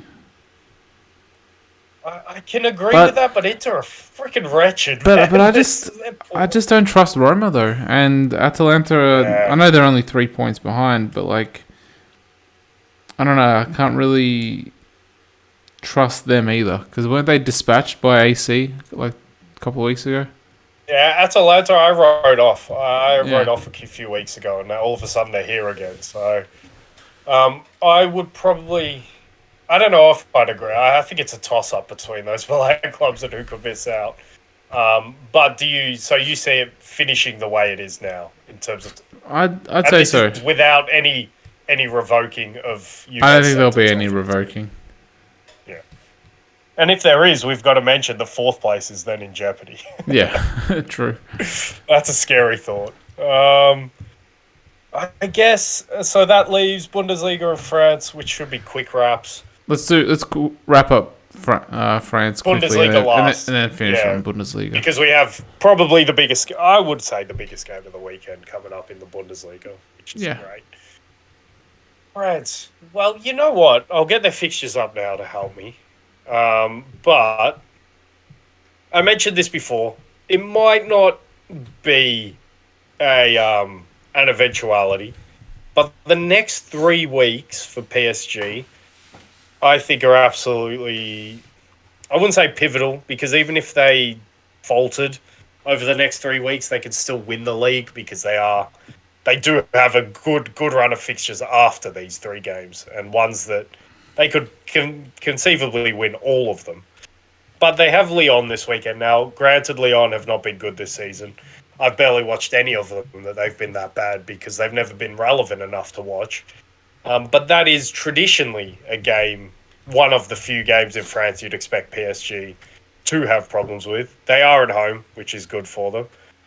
But if they don't win that game, and we saw how bad they were against Rennes at home just before the international break, they were appalling. If PSG continue with this sleepwalk, they don't win that game at Lyon, they have to travel to Nice, who are in an absolute upturn of form. They've been one of the form teams in the competition after the early stage, right up there with Will the Thrill Stills Rem. If they have to go to Nice and they're coming off the back of not winning against Lyon. Now, unfortunately, this morning Marseille were not able to win, and they drew it at home, I think, against Montpellier. So they couldn't close the gap that sufficiently. But the good news is that means Lens could now, I think, go even on points with Marseille, and they could be the chief challenger for PSG, which I'd love. So after Nice away for PSG, then it's at home against Lens. Now, if PSG don't pick up maximum points off the first 2 games, we could be in a situation where Lens go away to the Parc des Princes and they have a chance of either leveling PSG on points or closing the gap to within a game by winning that game. And then, bada bing, bada boom, we might have a title race on in Ligue. So the next 3 games will shape it up. If PSG go through and they win, even if they win the 2 games before they play Lens, they'll still win the league, I believe. But if they maybe only pick up 3 points from these next 2 games, maybe only pick up 1 or 2 points, which will be ideal, then you know what? And I know Lens still need to win their games, but Lens have again, and I think you're starting to see what I'm a sucker for. They have a great defensive record. They have something they can rely on defensively. And then they always give themselves a chance to build from there. And they've been doing that quite well this season. So, but on the flip side as well, if Lens if they don't win their games in the build up to that, then they're embroiled in a top 4 battle with Monaco. I don't think I'd quite put it down to Rennes, even though I just think Monaco have more quality than Rennes. I think Monaco have more stick around ability. So if Lens start to slip up, then their top 3 chances are in jeopardy, and Monaco could overtake them. I think we expect it probably to be PSG and Marseille in the top 3 in some way. But I think Lens have an ability to finish second, but they also have an ability to finish 4th. So I'm worried. I hope they get through because I've liked their story. I've liked watching them. I hope they make it into the top 3. I hope that they can make it a bit of a title challenge.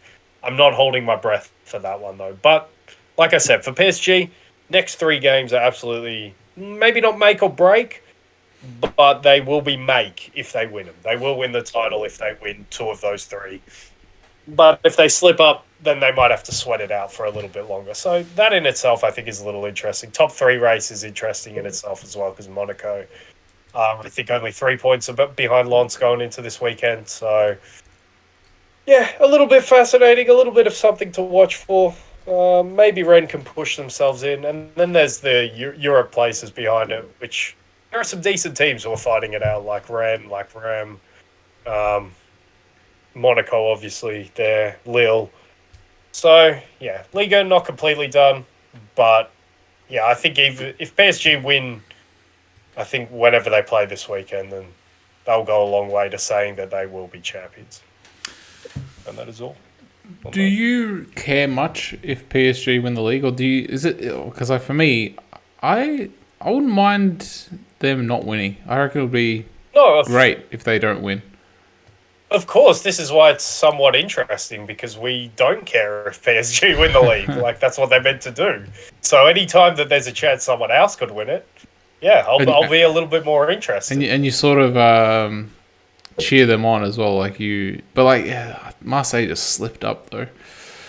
I know Marseille really could have put a little bit of pressure on this morning.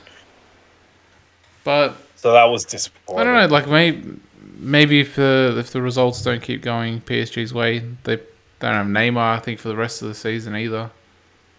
Of course, which is a blessing and a curse. Yeah. But it is these three fixtures because we know PSG this year, not this season, but this year, anytime that they've played against a half decent team, which maybe Lyon aren't, but maybe they can raise for this game. But I know that Nice. I know Nice and Lens are both half decent teams. So anytime they've had to play one this year, apart from Marseille at the Velodrome in the league, they've lost. So I don't know. I'm not holding my breath that they'll win all those games either, but I expect PSG to still win the league. But I like you. I hope that someone else wins it, and I hope it's Lens because I do like Lens. But from one league that we always expect one team to win every year to the other one, which is proving more difficult, as one Julian Nagelsmann will tell you. Still murky details on why he got Hey, sacked. But just we already quickly touched on before it. we get into Yeah, that, go on. I saw today they had like a Bundesliga magazine show on TV. Did you know Tuchel actually coached Nagelsmann at Mainz? Oh, really? I didn't know that. Yeah, I'm pretty sure it was at Mainz, and I think I think he coached the under-19s there. There you go. I'm pretty sure it was Mainz. It actually, no, it might have been Augsburg. Augsburg. I don't know about Tuchel's I need coaching resume, but I'm pretty sure Mainz. Well, he definitely managed the Mainz. I don't know if it was his first club. I think he coached. Hang on, let me double check that while you go into the Bundes. Well, I think the Bundes. we can start with the top 4 because I think we want to finish on the preview for what this weekend's game could mean. Eintracht only drew at home against Bochum this morning, which I think might just about completely rule them out of that top 4 for me. That's a pretty poor result from them. Look, they're only 5 points back. They have played a game more. All right, here's the interesting question from a German perspective, because I heard Raphael Honigstein bring this up. And I never thought of it this way, but he said a lot of like German football fans, now fans of like Germany doing well on the continent, are quite worried that they might have Union Berlin and Freiburg as two of their 4 Champions League representatives. And I hadn't thought of that before, but I'm thinking, when he said that, I'm like, you know what, you're right. If I was a fan of German football, I would be devastated if those 2 were my representative. Like, I love the Union Berlin story. But if we have 2 teams like that, who we probably would expect, maybe because they're from Germany, they might get a good draw and get through the group. But if they don't get a good draw in the group, we would fully expect them to get knocked out in the group stages of the Champions League. And then they rule the coefficient. Exactly. And you would have to be worried about that because, honestly, Freiburg and Union Berlin are not very good footballing teams. Like, they have character. They do things well enough. Like, even looking at their defensive records, which is something they're still... Now, to be fair, Union have a better goals against than Dortmund, which I don't know if is same. They're only 1 goal behind Bayern. But here's the thing. The best defense in the Bundesliga is Bayern with 27 goals conceded. In the Bundesliga. Like, no one wants to defend there. Crazy. But yeah, like, so they're not solid defensively, Union and Freiburg. They score just over half the amount of goals that Bayern have scored this season. I don't know, man. But at the same time, Eintracht is one as if I was a German football fan I'd want in. Because I think they have enough quality to at least get out of the group stage like they did this season. Leipzig I'm worried about because, like I said after the City defeat, I don't think many of those players are long for Leipzig. Your Josko Guardiols, Christoph Kramer's already moving. No, not Kramer. Konrad Leimer. I always get those 2 mixed. And Cuckoo's Leimer's moving already as gone. well. Yeah, and Cuckoo's moving as well. That's, like I said, probably your 3 most important players. So what are Leipzig next season? I don't know. And this just speaks to the real lack of quality and something else speaks to it as well. But the race for top four speaks to the real lack of quality I think we have in Germany. It's kind of propped up. It's kind of overstated because Leverkusen I still think are a good team who just had a terrible start to the season. But if they didn't have that start to the season, I think that they would be fighting it out for top four. But yeah, I would say if you're of that persuasion where you want your German teams to do well in the Champions League, you've got to be worried about two of your four representatives for next season. Because even if Leipzig do get in there, I'm still worried about them as a representative for Germany next season. So it's a bit of a downer. It's definitely not one of my more interesting things that I'm looking for. But I thought that aspect was interesting about who could qualify from Germany. I think you'd take one, but probably not both. Like if you're a German football fan. Yeah, and it'd be Union for me, 100%. Yeah, but what? Freiburg are only 1 point above Leipzig, 5 points above Frankfurt, but with a game less than Frankfurt. Yeah, because Frankfurt played this morning, and obviously only a 34-game season, so we're already into the last 9 games here. Yeah. And I mean, so who do you see ultimately finish? Do you think Leipzig will still get back there? I think Leipzig have the quality that they should get back into the top 4. They do. It will be interesting to see how motivated, how concentrated that quality is with their heads turned. So that's why I give probably both Freiburg and Union an even bigger chance of finishing where they are, because as we stand, they are in the top 4. Freiburg, I must say, looking at their fixtures, have an absolute gauntlet. They have Hertha this weekend, which should be a good one for them. But then it's Bayern, and then Werder, Schalke, Köln, which is fine. But then they finish the season on Leipzig, Union Berlin, Wolfsburg, Eintracht Frankfurt. So 4 of the teams that are directly around them, above them and below them. So for that reason, I think Union have a few tough games as well, to be fair, though. But I think I hope Union finish fourth or third. And then, yeah, I still hope it's Eintracht. Only 5 points off fourth. So I still hope it's them, but they got to be beating Bochum and all. My God. That's a bad result for them this morning, just like the Marseille one. Yeah, and then obviously we're interested to see if Leverkusen could get in via winning the Europa League. So they might have the quality to do that. Yeah. Well, it's a bit of an interesting race. It is interesting. Yeah, I think it is interesting, maybe for like negative reasons. It sounds like it's a negative, whereas like for the top 2 or the top spot, that's interesting. Like we finally have. I think. Would you say this is like pretty much the first proper battle where these two teams are as even as they could have been since Tuchel was at Dortmund? Or would you go far back as Klopp being at Dortmund, being the last time that these two teams were almost equal? Oh, wow. That's a good question. Because off the top of my head, without doing the research, I should have done the research of this. Especially if I knew this question was coming as well.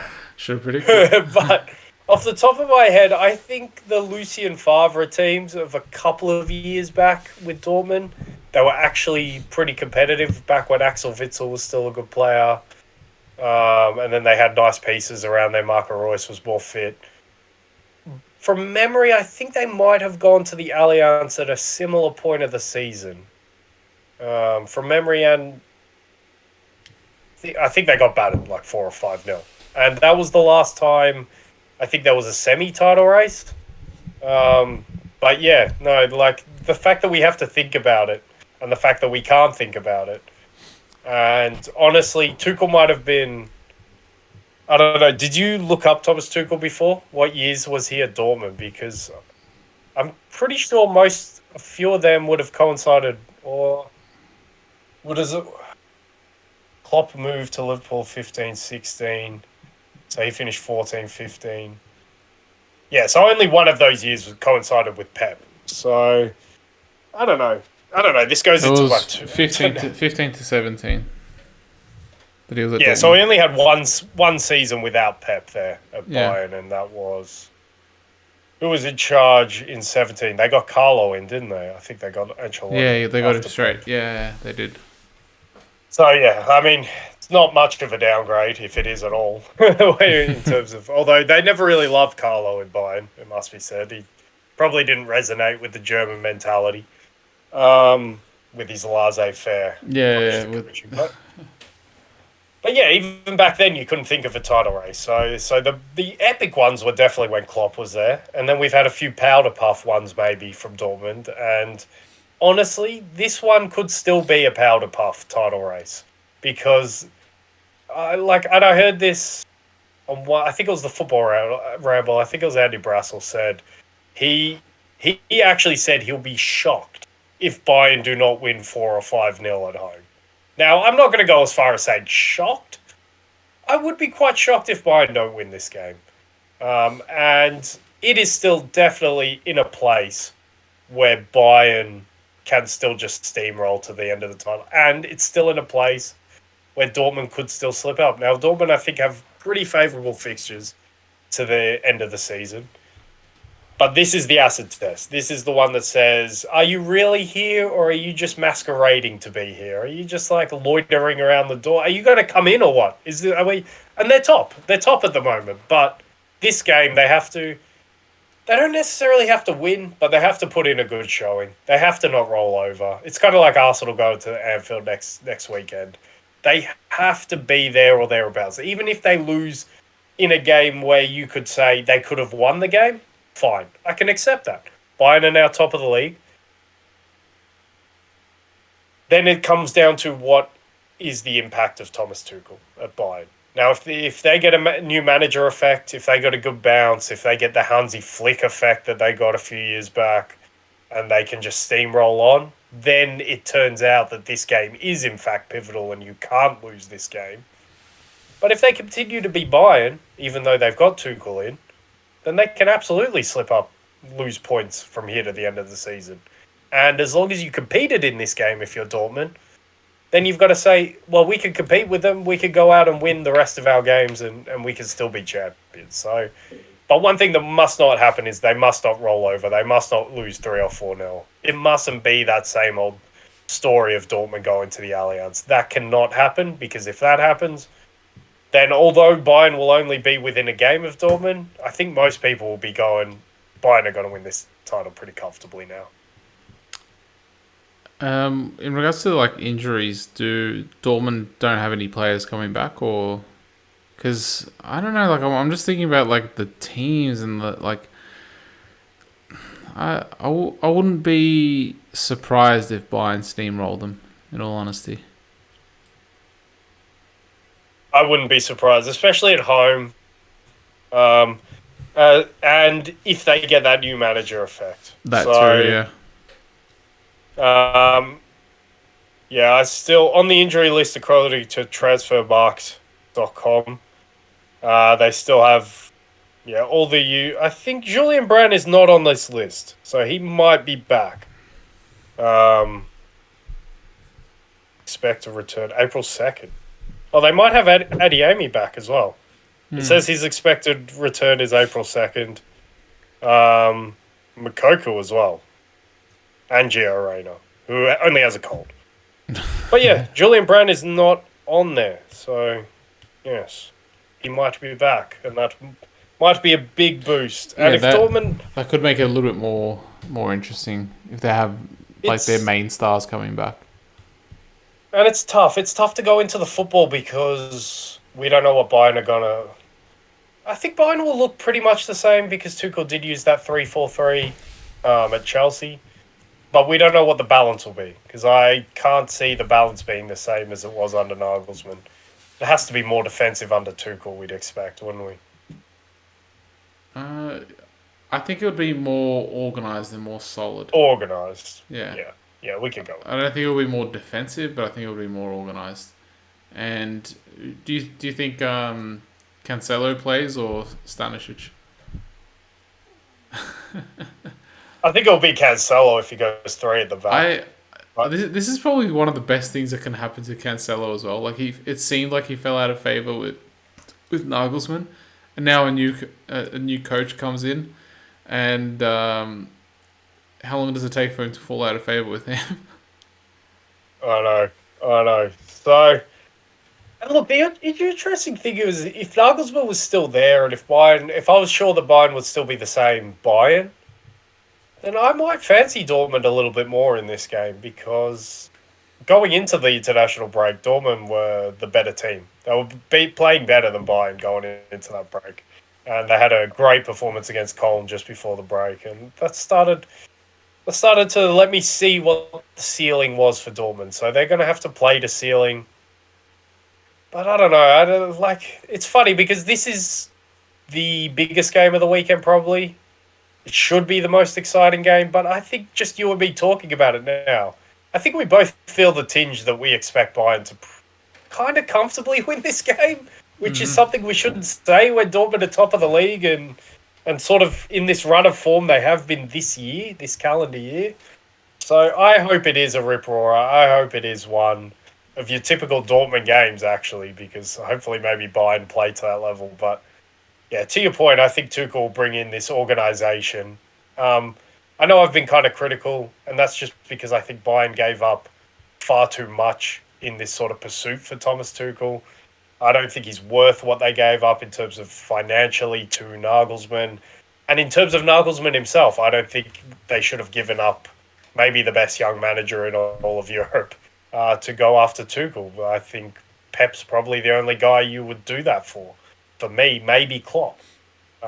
But Klopp has question marks of himself this season. And Klopp would never go to Bayern as well. Exactly. So, and Pep probably wouldn't go back. So they saw... And to be fair, if you're going to list it in order, I would still put Carlo up there, but I don't think a club like Bayern, and given that he's already been there, would.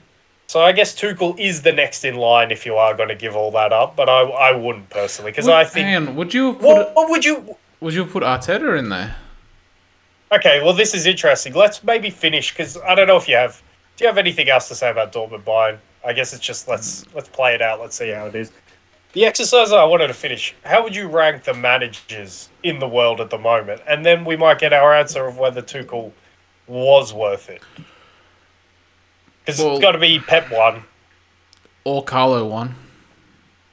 Or Carlo. All right, let's put it 1 and 2. 1A, 1B. I'm happy with that. I think so, yeah.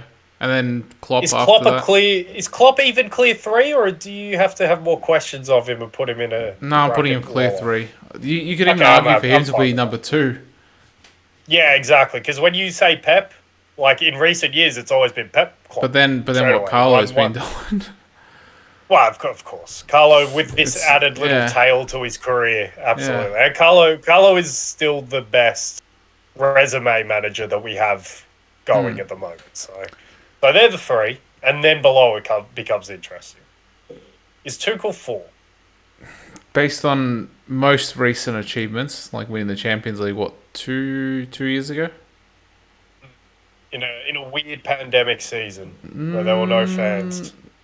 I think those fans until for the final. Yeah, those fans. 10,000 I think went to the Dragao for the final or something. That's unfair. Hang on. Hang on. If you're putting an asterisk on that, you have to put an asterisk on Liverpool as well. So Liverpool's completely different. No. We were 20 points clear going into that break. It was already done. No, you still didn't seal it. Mathematically, you still didn't seal it. But anyway, I think Tuchel probably is 4. See, the thing is now. And then we get into the younger generation. What about the Napoli manager? Spalletti's a good manager. I like Spalletti. Where do you put Mourinho now as well? Because he's dropped off. Yeah, Mourinho. Well, Maurizio Sarri. Sarri as well, yeah. Doing good things with Lazio. I mean, let's not forget Pioli won a title with AC last season. Let's not forget Simone Inzaghi's been a good manager for a while. I know he's taken a bit of a beating this Conte as season. well. He like last 2 seasons ago. Antonio Conte, we haven't even mentioned Antonio Conte. My God, like he won. Eric Ten Hag. He already had a bit of a resume from. Hang on, oh no, I've lost you. You cut out. Oh no. We are facing some technical difficulties.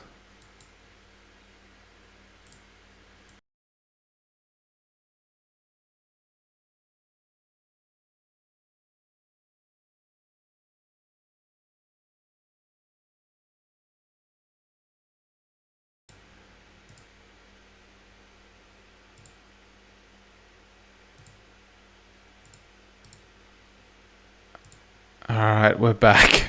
I had to make some. I don't know what happened. The last minute break. Yeah, one of us. I'm gonna say you lost connection. Maybe, but my internet didn't say anything. It was just your screen that lost. I lost. Oh, maybe it was something to do with Discord that we're using. Maybe we'll blame it on Discord. Yeah, you know what? It's tough. So you'd probably go 1, 2, 3, 4 being in maybe even the top three in no particular order. Sort of like Federer, Nadal, Djokovic with Ancelotti, Pep, and Klopp. And then Andy Murray is Tuchel as the gatekeeper for fourth. Well, I must also say, if Andy Murray's Tuchel, is Conte not Wawrinka? Because there's an argument to be had that Conte is maybe better than Tuchel. Now, I know we've been soured on Conte in probably this whole season, but let's not forget, Tuchel lost his job this season, and he was at Chelsea at the start of the season, and Chelsea weren't doing very well. So Tuchel doesn't get a pass from that. I think Conte versus Tuchel is an argument. But the reason I do this, I think we can we put Conte and Tuchel as the next two then? In a tier of their own, maybe? Yeah, I think so. Are they in a tier of their own? That's the question. Is there anyone else that we're missing to put in there? Spalletti? Maybe Spalletti, but this season came out of the but he needs Napoli, to. I think Spalletti might fall into a similar one with Arteta, because like Arteta this season is sort of come out of nowhere. Like you expected progression, but not this type of progression. So are they maybe in a bracket together as well? And then like where do you put Ten Hag? I think because Ten Hag did really well at Ajax. No, I'm pretty sure Spalletti's only major honours came in Russia with Zenit. So for that reason, I wouldn't put him in the Conte Tuchel bracket. I would put the next bracket, and a lot of Italian managers would be in the next.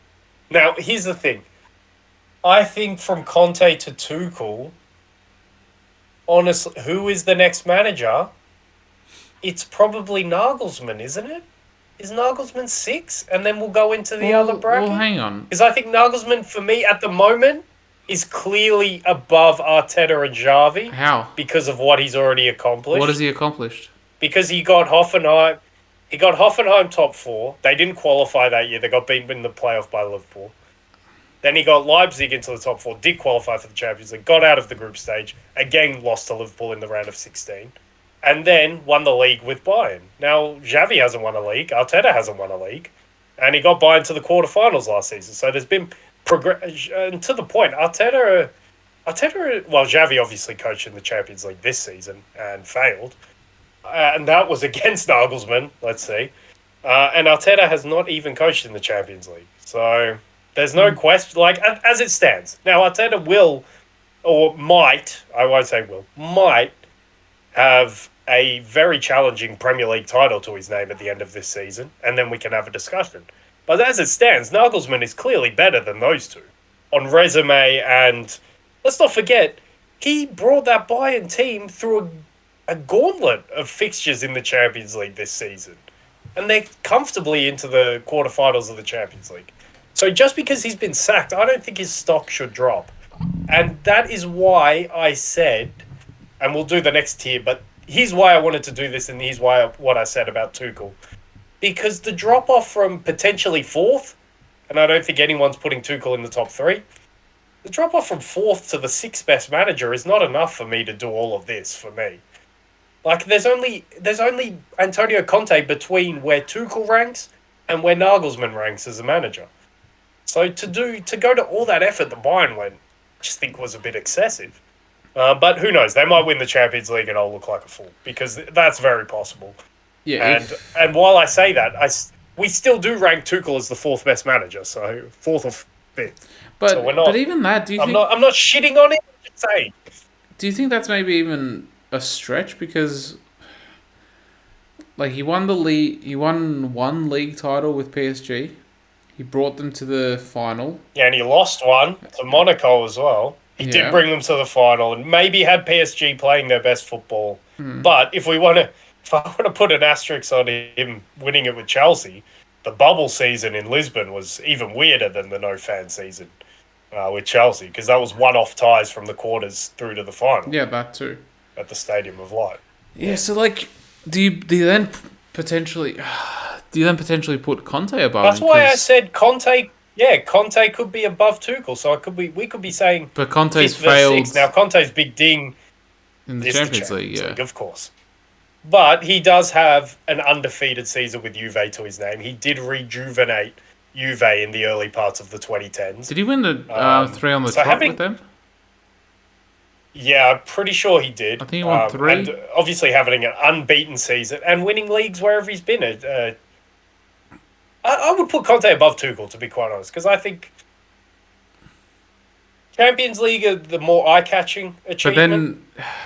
But winning leagues, I would say, is probably harder. But then if we also... But you can have the argument. Either way, you can have the argument. You can also have an argument for Mourinho if you're talking about past achievements. But then how recent does the achievement need to be? Yeah, no, well, that's the thing. With Conte, we're still talking the last 10 years. With Mourinho, we have to push it to 15, 18, 20 years. So now we're getting in grey areas. Well, to hang be on. fair, he won the treble with Inter 13 years ago. Yeah, exactly, 13. It's not even last 10. And to be fair, Ancelotti would have been in the same mould had he not won it last season with Real. Yeah. It's like, is Ancelotti still a great manager? Like, he was a great manager, but is he still? I don't know. So, But yeah, that's all I'm saying. And then, once you go past that, you start going your Sarris, you start going Spallettis. Probably put your Artetas and Xavis because they're going to win. Well, Xavi will win a league. I keep saying that about Arteta. Yeah, and then you've got all that bracket. But the main reason I did that was for that point, because what we're talking about is potentially upgrading from the 6th best manager to the 5th best manager. And you're going to have to pay Nagelsmann a shitload of money to do that. But then, you know what else, though? Like, you could also go... but that's very subjective, like going off the eye test of how they have developed or set up their teams. Like, is Arteta actually better than Xavi? Because Arsenal play much that's better football than Barca, and Barca has spent a lot more as well. And on paper, that's definitely a good debate. Those two are the logical debate there for sure.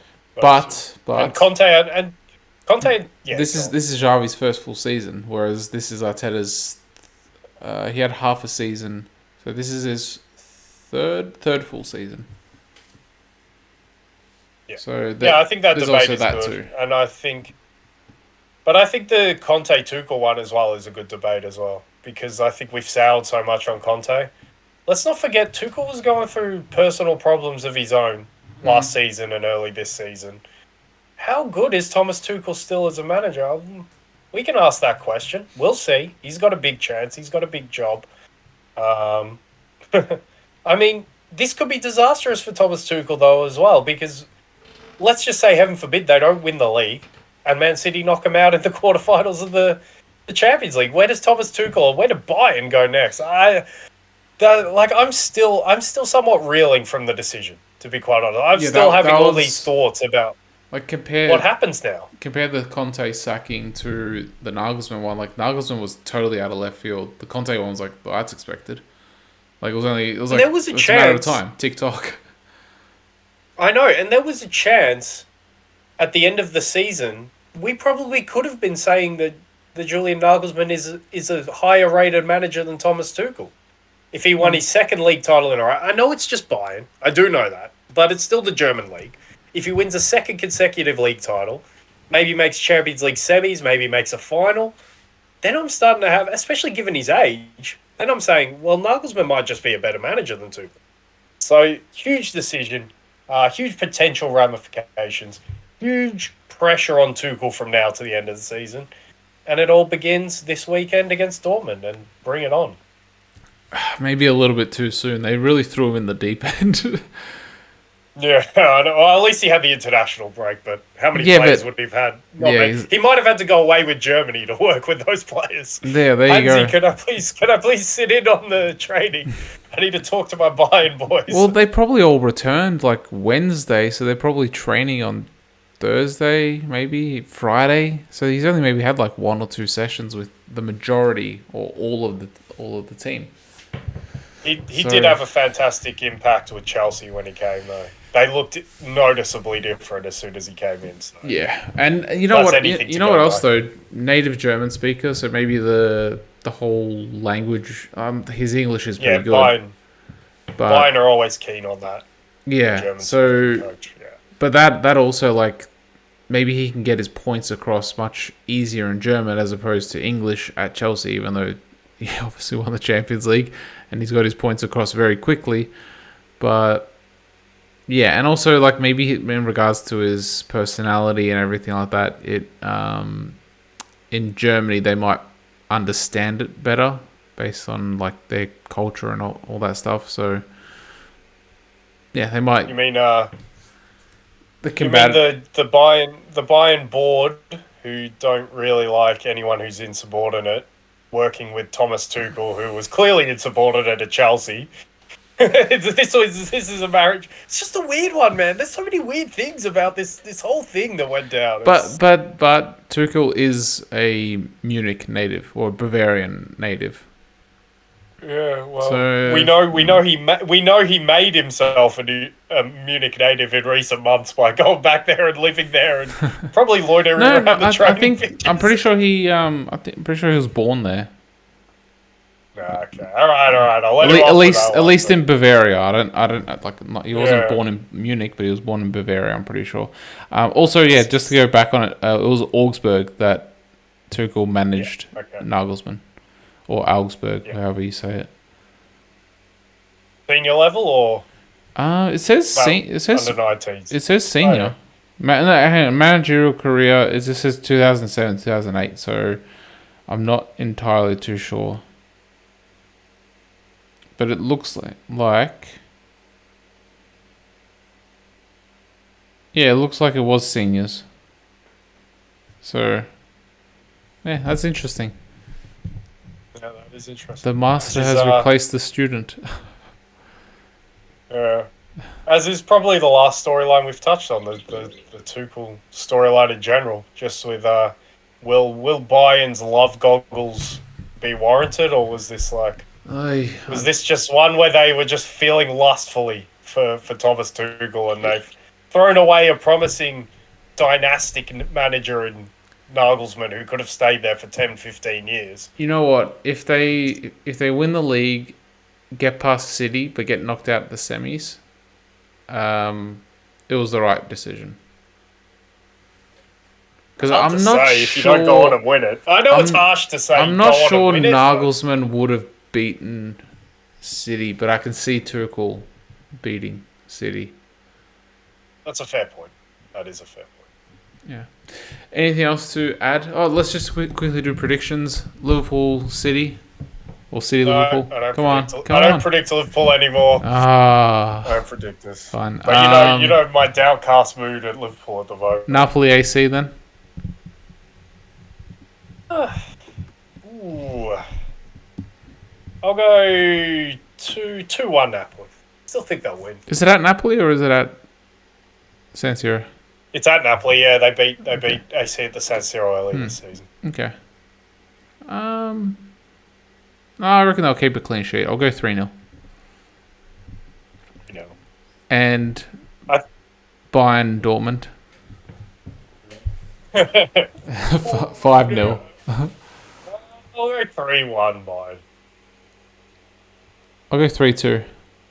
Actually, Good. I hope so. actually, you know what? It depends whether the injuries have come back for Dortmund. Otherwise, I'll go 3-2 if the injuries have come back, but 4-1 if like Brandt is and Adeyemi is still out and so on. Yeah, Yeah, I can't wait for that. that one should be good. And I think the way that everything's spread out in terms of timing, I think City's at 1:30 my time. Arsenal is at 4, and then I think the Dortmund game or Dortmund Bayern game is at 6:30, so I can watch every single game live. I'm not sure about Napoli Milan. I need to have a look at that one. That's probably the least important anyway. Yeah, but it's still a pretty good game to watch. I think that would be a Sunday night. I think it might be, yeah. Let me just double check. Yeah, the Italians love that. And then, where are you? It is, no, it's tomorrow, 8:45, so like every... This is excellent. This is That's a day of football. This is a big day of football. Big day. I heard you liked football. Have all the football in the world. And then Sunday you have United and Newcastle, which should be a good game. And that is a good one. True. Yeah, I also think Brentford Brighton could be an interesting game as well, but I'm not sure when that one is. I'm not sure if that's tomorrow or Sunday. But yeah. Yeah, and I'm sneakily interested in that Spanish 3 versus 5 and 4 versus 6 as well. No, it could be interesting too. But yeah, tomorrow's football day. Yeah. Football day. And it's WrestleMania weekend as well for any WWE fans. So that's going to be exciting. Big weekend. It's a big weekend of sports entertainment. Sports entertainment. Yeah. Anyway, Caleb, anything else to add or wrapping it up? All good, man. All right, cool. Well, we've gone over 2 hours once again. Everyone that has stuck around, if you've stuck around, like, subscribe, all that good stuff. And thanks for coming, and bye for now.